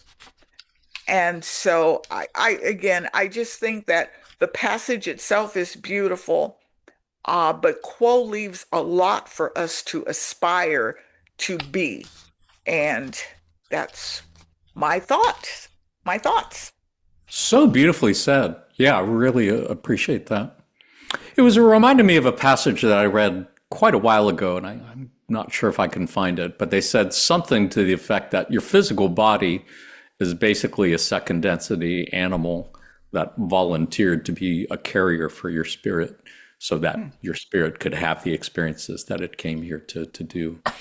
And yeah, I think as you're suggesting, most souls, when they pass through that veil of forgetting, they forget who they are. They forget where they were. And so I love that part in the first paragraph where they said, as you're planning your incarnation, there's the hope that you can help with the harvest. There's the hope that at some point you're going to wake up and you're going to remember the centrality of love, and that you can reach out during your incarnation to change darkness to light, and so on, and to be of service to others, since most people just forget. It's a beautiful thing that we can all on this call, and you who are watching this on video, woke up in time to remember this, and that you can dedicate the rest of your incarnation to being of service to others, and that your body is indeed a vehicle for helping you do that. Beautiful thing. What do you think, Diane? Any thoughts? Yeah, I actually wrote something down here. I'm going to read what I just wrote because I won't remember it. And it says, to transmute the pain and the suffering into the gold of soul evolution. We're not here to have a party. We can create a party of what we're here for. but anything that is of negative, we can transmute into gold. I think that may be the Philosopher's Stone. Spiritual alchemy. Yeah. Yep. Beautifully said. Did that just come to you now when you jotted it down? Or did Well, you write reading it down this, earlier? listening to this, I was trying to figure how does that resonate? It's beautifully said. Yeah. Yeah. I got nothing to add to that. Greg, anything to add? Any thoughts? These 3 paragraphs are exemplified by the life of a guy that I am happy to have known. His name was Ed Kane. He owned a community bank in Chicago. And there was a rivalry with another bank. And there was a banking crisis in 2008, you may remember, and that caused the bank to fail. Sorry. And that stress that he went through, he thought that might have contributed to his contracting an autoimmune disease called ALS, or Lou Gehrig's disease. That gradually, it's quite a bad disease. It gradually took away his function of his whole body, but gradually. At one point, he couldn't walk anymore, and his wife had to go out and buy a motorized wheelchair. And he learned how expensive that was, and to buy one of those new. And he realized he was fortunate; he had money to buy that. So anyway, that got a long story short. That gave him the idea to start a business called Devices for the Disabled, and which collects wheelchairs and other devices and gives them out to people who need them or can't afford them. And I remember one time I was with him, and he asked me to. He couldn't move at all. Basically, the whole time I knew him, he was lying on a hospital bed, talking and looking at his computer. And he asked me to do something with his body to move this or move the cover or something, move his leg. And I was kind of reluctant. I have to admit, I was reluctant to, I didn't want to hurt him or I didn't want to do something wrong. And he said, "Oh, don't worry. It's just a piece of meat." Really? That's what he said. And so, okay, I moved him and all that. But yeah, he's not his body. His body was broken. But he started this company, and it's going still. And he's helped a lot of people. And that was quite inspiring to me to see that. Yeah, what a beautiful story. Just to get to that one line. It's just a piece of meat. Yeah. Great. Yeah, it reminds me from the previous passage where they say that know that you are a body to be broken in service. Therefore, give yourself, bless your sacrifice, break that body, offer it up and rejoice, for you are not that body. It's just a piece of meat that volunteered to carry your spirit for a while. Yeah. Really, yeah. Yeah, beautiful. So your friend is still alive and still doing. Oh no, he died years ago. He died not long after that. ALS, you don't survive that. But people are still working with that group, and it goes on. What a beautiful offering! What a beautiful sacrifice! I believe we have one more topic and 2 more passages to look at. Anybody have any thoughts on this one before we move on? Did want to remind our viewers that if you're interested in this archetypical mind stuff, check out the podcast on archetypical mind, and in particular, archetypes of the body was the session where we looked at the 7 archetypes of the body, including the hanging man that we just looked at. Let's take a look at a couple passages on how to bless this mess. On November 19th, 1995, Quo said, and this has been edited for brevity, "My sister, you shall progress. You shall not know in this your present illusion how or because of what stimuli. In fact, the whole point of this illusion is to so confuse and addle and aggravate the sentient self that eventually you stop attempting to make sense of it at all and move from head to heart. We ask that you employ that which you have in abundance, your sense of humor. Is your life not a marvelous situation comedy? The answer to perceived error is not adding wisdom, but rather lifting away into the rhythm.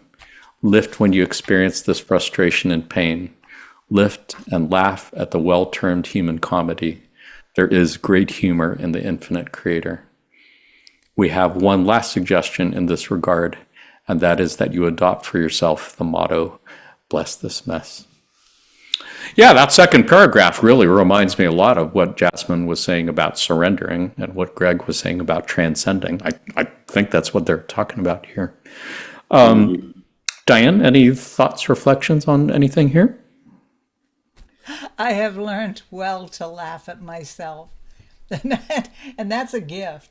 Yeah, sometimes I'll be about to do something and I'll start chuckling and realize, you silly crap. That was foolish. You didn't really want to do that. That's your ego.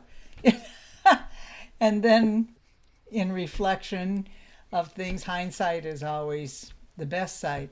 But I'm not going to beat myself up anymore. I laugh at the things that I have done. Oh, so silly. The things that I have thought were so important that, please, you're just so silly. It's a gift.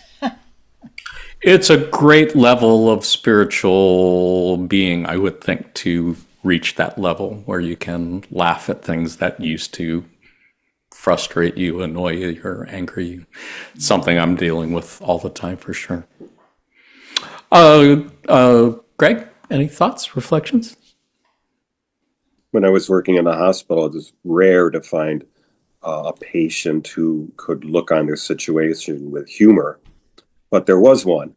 There was a woman who, she came off as a grouch to most people. She would kind of gripe at the nurses and doctors, and seemed abrasive to them. And I don't know how I got on her good side. Somehow I wheedled my way into her good side, and she kind of liked me, and we would kind of laugh at things.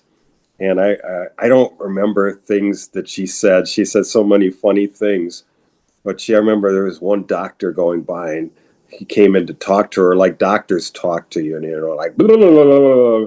you don't know what you don't know what this guy said, and just walked out without asking for clarification or anything. And she just said, "Man, he's like a rooster. He's just so full. Look at him walk along. He's just like a rooster walking around full of himself." We were just laughing. I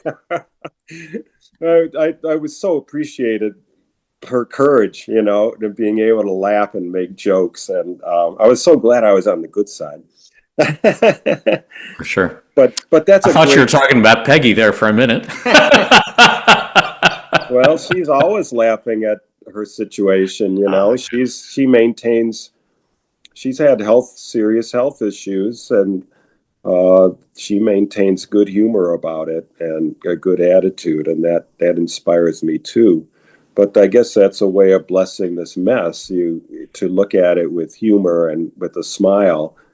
It's something I'm not always good at, but I appreciate those who can. Yeah. Yeah, I really appreciate that part in the second paragraph where they say, is your life not a marvelous situation comedy? Yeah, in so many ways it is. And so many times in other passages, they have suggested when you're going through a difficult, stressful situation is to dolly the camera back, as they said, pull back on it, and imagine that you are in a sitcom or you're in a cartoon. What would the caption be for it? And I think, it's a beautiful, beautiful spiritual teaching for sure. Jasmine, anything to add? Any thoughts, reflections? Just to add to what I've already heard is, I really think what Diane and Greg when they were talking, what I'm reminded of is the ability to be able to look at yourself and laugh it takes a certain amount of wisdom to be able to do that. I think it also takes a lot of humility to be able to do that. I think for the most part, and I know I did for many years, you just sometimes you take yourself too seriously, you know, and you take everything that's going on in your life like it's a major Hollywood production. And, at the end of the day, like Diane mentioned, you look back and you go, that wasn't so serious at all. What was I thinking? I think we do. I think we get, the term I use is we get a mindset. We get stuck in ego. We get stuck in pride, and we can't humble ourselves. And so everything in life is a major catastrophe, and we just awfulize when actually it's really laughable. Yeah, I hope you don't get flagged for this one, but there's a term that I heard a long time ago. It was some guy on The Voice, and he's a singer, a country western singer. His name escapes me, but it's like, boy, like I told my husband, I really screwed the pooch on that one. It really means I really messed up. So, yeah, we just learn to laugh at ourselves. Some of our situations are serious. I understand that, and they're dire, but at least me personally, none of it is just that big of a deal. You're not really that big of a deal in the overall grand scheme of things. So laugh when you can. Yeah, I really appreciate your sharing that. And I suspect screwing the pooch is going to get by okay. That's the YouTube filters. Unless we were, in fact, talking about dog fucking, in which case I'm thinking, yeah, that might be a little bit problematic. And it would be a first on this podcast. It would be a first in the law of one. But that's not where we're at. So, yeah. No, no, no. Oh God. Okay, moving right along. Yeah.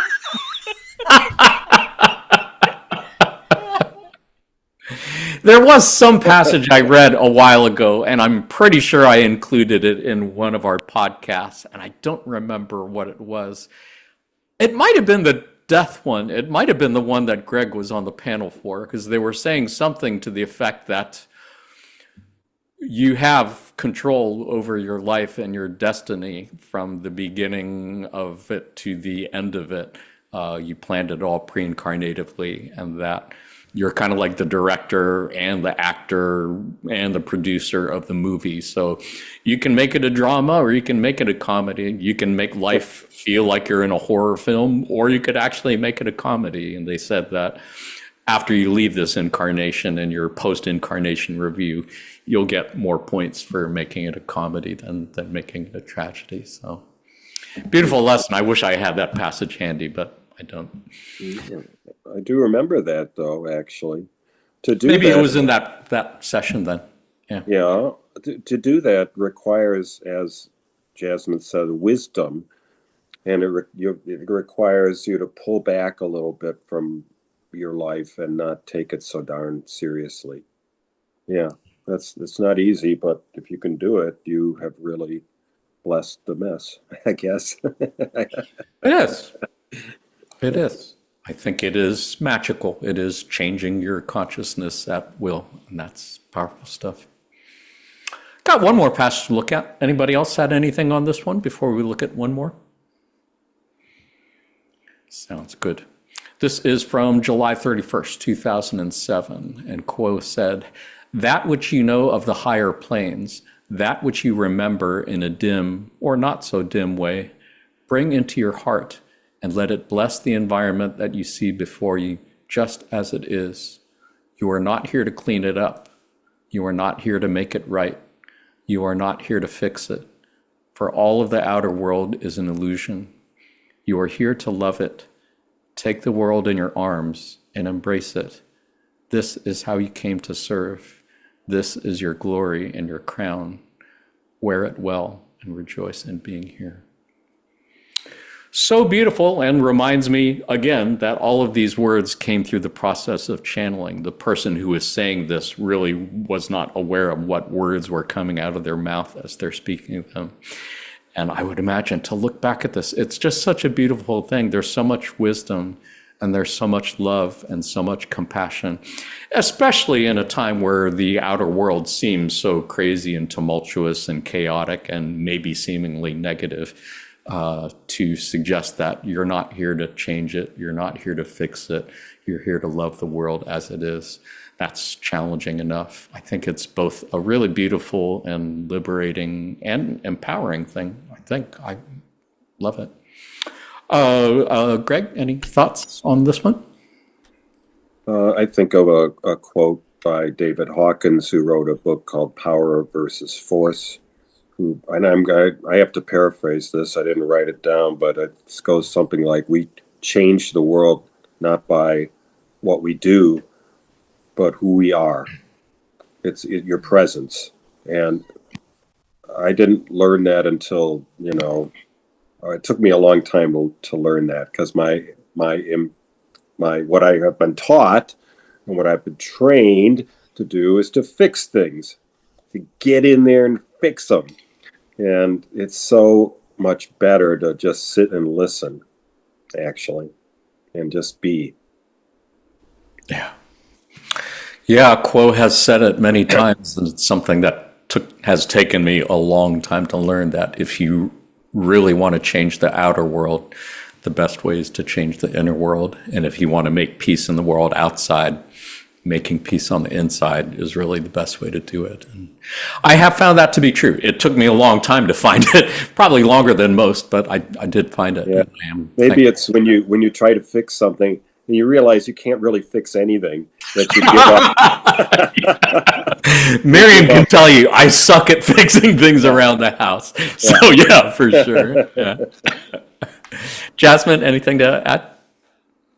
I think people that are service to others, we do want to fix things, don't we? We see something that from our vantage point, from our perspective, is not right. We see a social injustice. We see someone hurting. We see someone destroying the environment, and we want to get in there and fix it.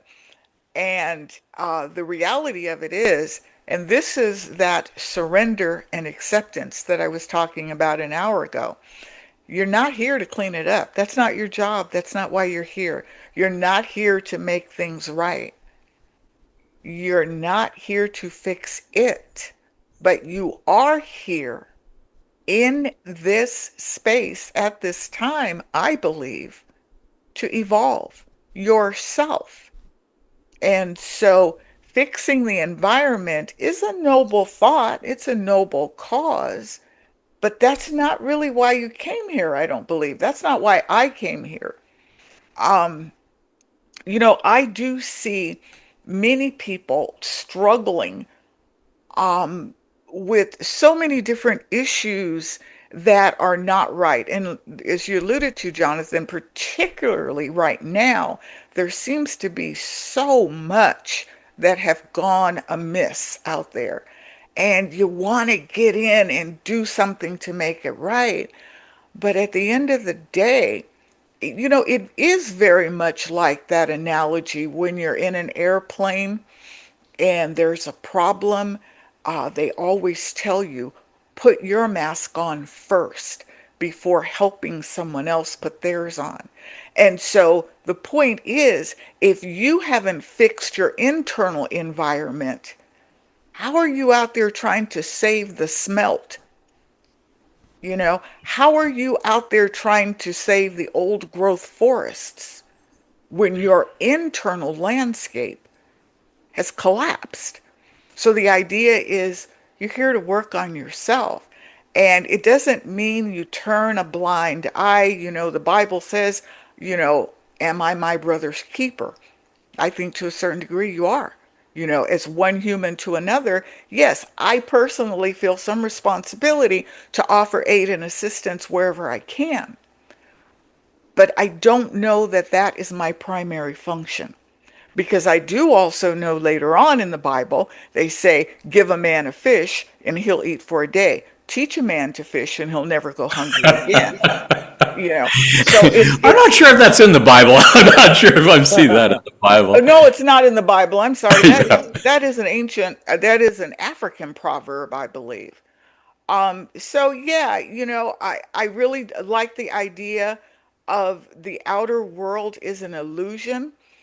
And I think many times I personally I forget and I get caught up. I forget that I'm a spiritual being having a physical experience. And because I am surrounded and completely inundated by this world, I really forget that it is just an illusion. It's not real. Yeah. It's kind of like the video game set up just for me and Yeah. you and everybody else to come here and learn some things. Right. So I would say take a deep, what I like to do is take a deep breath, know that all is just as it should be, know that God, if that's how you choose to refer to this primal energy force, has a plan. I fit in that plan, but it's not up to me to move the plan forward, and just Yeah. relax and just be.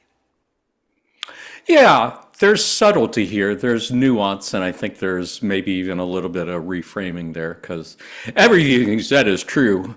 I think maybe just maybe goes even beyond that because I know when people say that, well, you're not here to clean it up, you're not here to fix it. So what I heard you saying that I agree with it means it doesn't mean you're not supposed to care or that you just ignore everything because it's all an illusion and nothing matters. It just means that if you want to fix it, the best way to fix it is actually do the inner work of fixing it inside.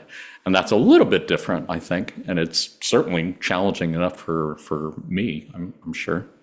Yeah, and I think you're right. Again, it for me it's very nuanced because I use the example of the smelt that is going extinct in certain places. It could very well be that part of your path, part of the reason you came here, part of the sacrifice that you agreed, that your higher self and soul agreed that you would undertake in this life, is to work diligently to save that poor little fish, right? But you're doing it, but you don't become it. And I think that's where some of us struggle. You become the thing that you're trying to alleviate. You become the pain that you're trying to alleviate. So it could very well be that that is your path to higher spiritual enlightenment is to work on the environment to help save the environment on this planet, but don't become the problem. And I think that's where we get lost. We get lost in the problem and we become the problem, which means now we probably put ourselves backward a little bit. Sure. Yeah, agree 100%. It is very easy to get caught up in fighting forces of hate and then becoming hateful yourself, which is Yeah. yeah, counterproductive for sure. Beautiful discussion. Beautiful thoughts. Anybody have any last thoughts, reflections before we start winding things up here, winding things down? Yeah, I want to say this that um, it's a phrase I find helpful for myself is when you're in the middle of that crap is again always just observe. Oh, well, that just happened. No judgment. That just happened. That's something now I can keep moving forward. But there is something I want to also say, and going back to what you said, Jasmine, when you were talking about visualizing this light and kind of sending these balls of light into the environment when you were concerned, contemplating something of which you were concerned. As I'm dropping stuff all of my water bottle. It's empty, but I just knocked it over. Don't try and fix it. Yeah, I'm not going to try and fix it. Accept it. Surrender to it. Yeah, I surrender to allow Let it be, let it be. But that practice of visualizing something good and actually creating something that's symbolic in your mind to whether you're doing light balls or you're seeing something become glorious or however you do that, I think that if a person is capable of doing that, that is a beautiful thing to do. And it's not just a cute practice. There are real consequences to putting that energy out with your mind, your body, your soul. If you can visualize it, if you can hear it, and if you're putting the energy into the positive outcomes, there's real consequences to this. And that's my comment. Positive consequences, you mean? Or Yes. Yes, it does change the frequency of the environment in which you're contemplating. for sure, agreed 100%.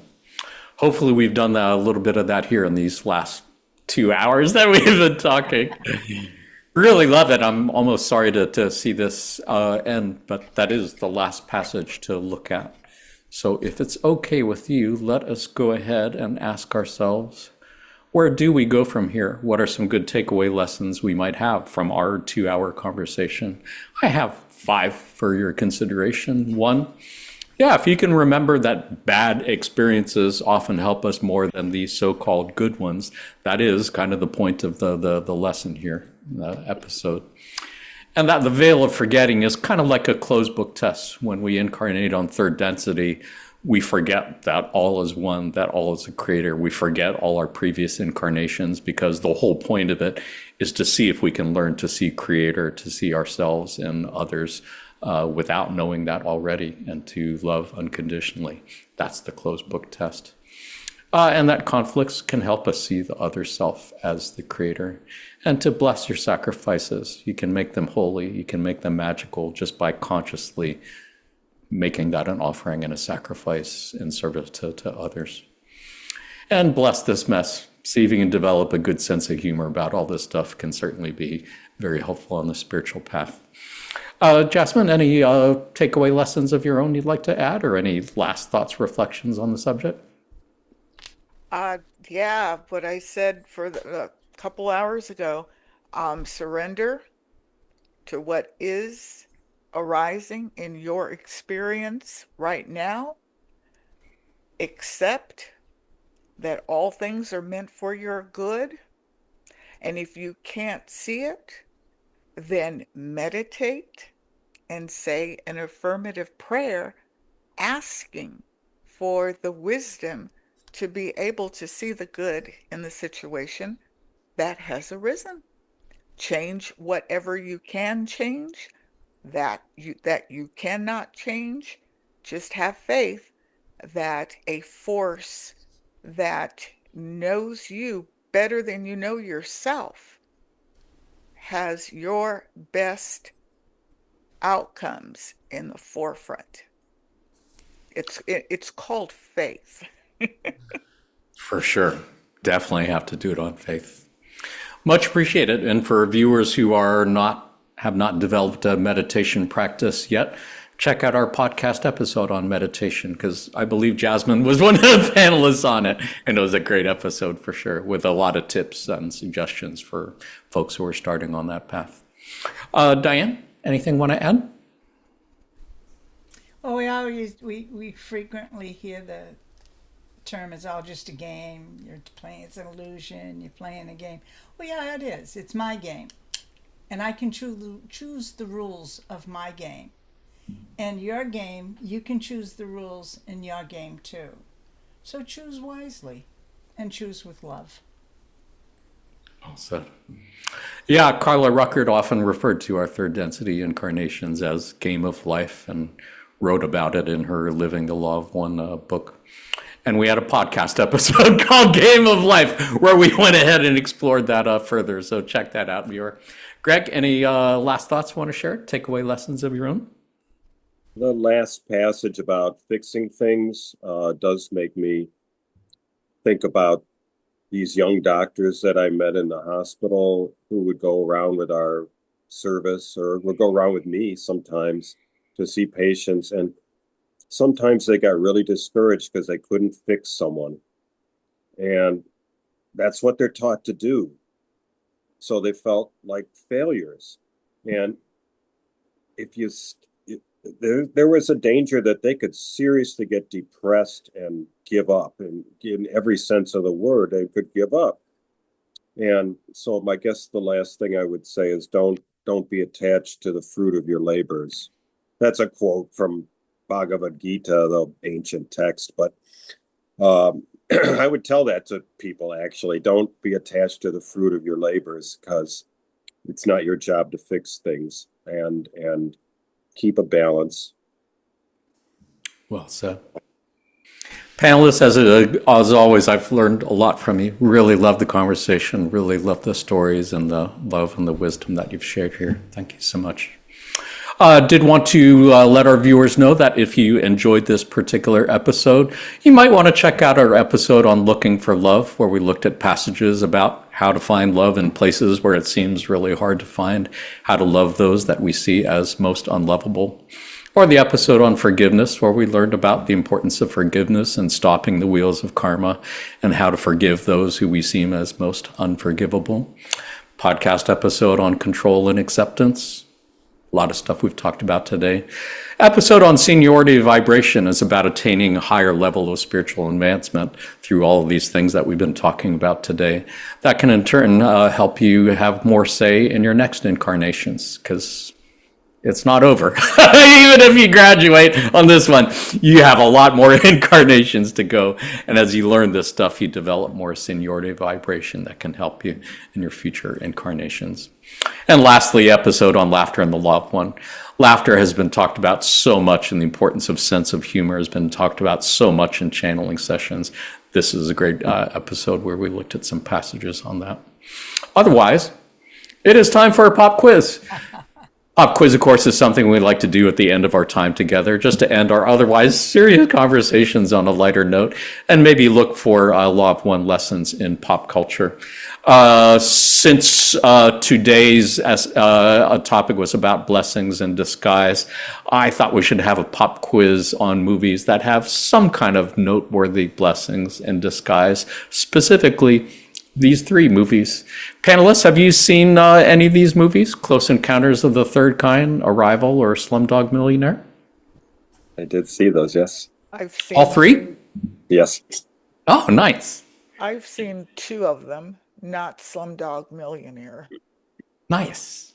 Diane? I've seen Close Encounters and Slumdog Millionaires, not Arrival.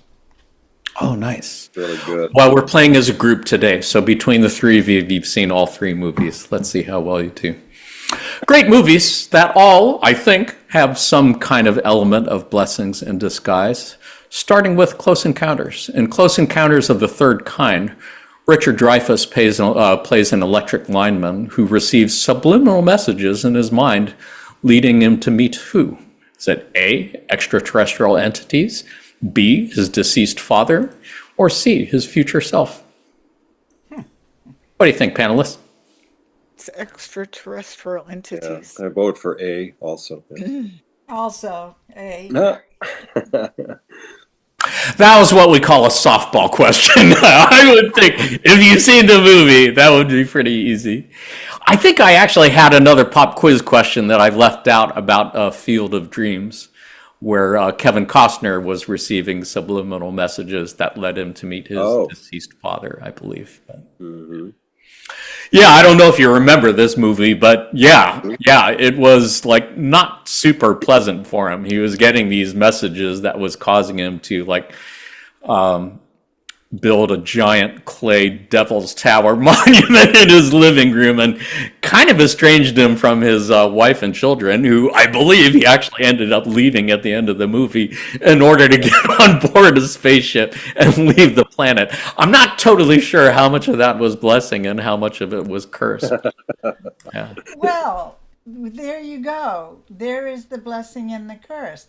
This may have been a curse. His wife leaving him may have been a curse, but he never would have been able to get on that ship and go follow this dream, if you want, had he been still connected to his family.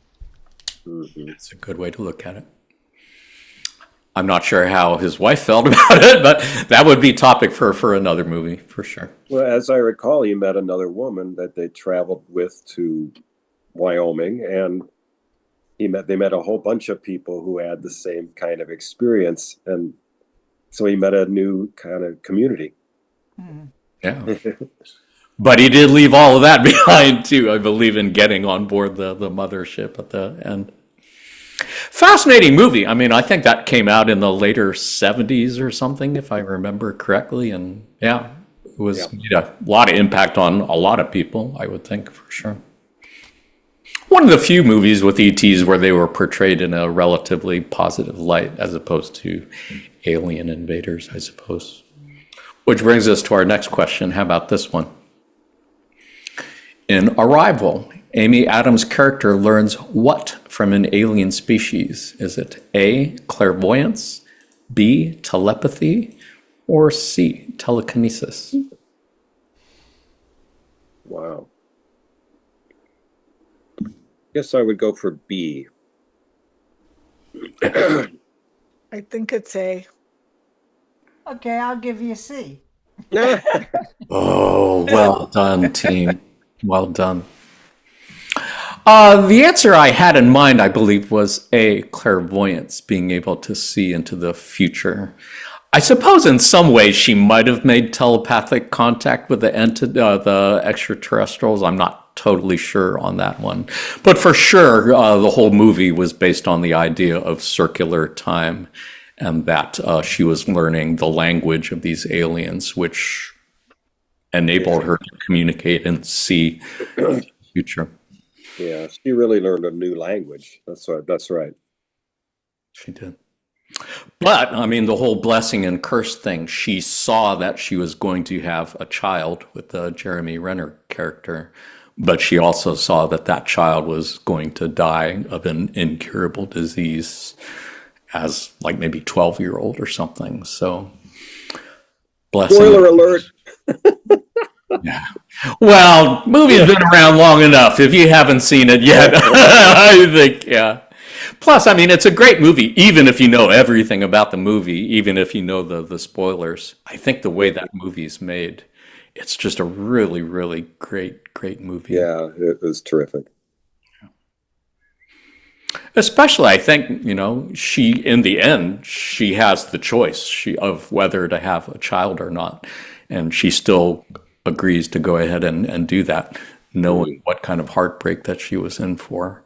It's a beautiful story, and she did just such a wonderful job of acting and conveying everything that character was going through. It's beautiful. How about one more for those who have not seen Slumdog Millionaire? In Slumdog Millionaire, Dev Patel plays a boy from the slums of Mumbai, India, who becomes a millionaire by what? Is it A, hacking computer systems, B, winning a TV game show, or C, meeting his future self? I think number A, hacking a computer system. B. Yeah, it is. A TV game show. Really? Yeah, it's B. Oh. Yeah, for those who haven't seen it, it's a great movie. He actually becomes a contestant on the India version of Who Wants to Be a Millionaire. And he makes it all the way through the end, answers all the questions correctly because just by the sheerest coincidence, all the questions kind of relate back to horrific experiences he had as a child and growing up. Nightmarish, freakishly horrific experiences, but that do eventually help him to win the game and to become a millionaire. Great movie. Highly recommend it. Did you? Which of the two of you saw it? Who saw Slumdog Millionaire? I did see it. I saw it on. I saw it on the airplane on my way to Mumbai. Ooh, Really? wow. Oh, that's so great. Yeah. Well, I'm sure you have a whole lot of great stories that came out of that trip, too. There's a great dance scene. Don't go. Oh, don't go. If you go, you don't want to have to go. You don't want to have to go to the bathroom. Nowhere, anywhere. Don't. Very different experience from what I've Very heard. It's different. very sensory overload. So many sights and sounds and smells just assaulting the senses, challenging you to find balance, I would think. Nice. Well, panelists, as always, thank you so much for being here and for a great conversation. Thank you for all you've done and continue to do in service to others. To all our friends at L&L Research, thank you for all you've done and continue to do in service to others. And to you who are watching this on video at some time in the near or maybe very distant future, thank you for all you've done and continue to do in service to others. We're sending you our love light, and we are receiving yours. Until next time, in the love and light of the one infinite creator. Adonai, namaste. Say goodbye, panelists. Goodbye, Bye. everyone. Bye-bye.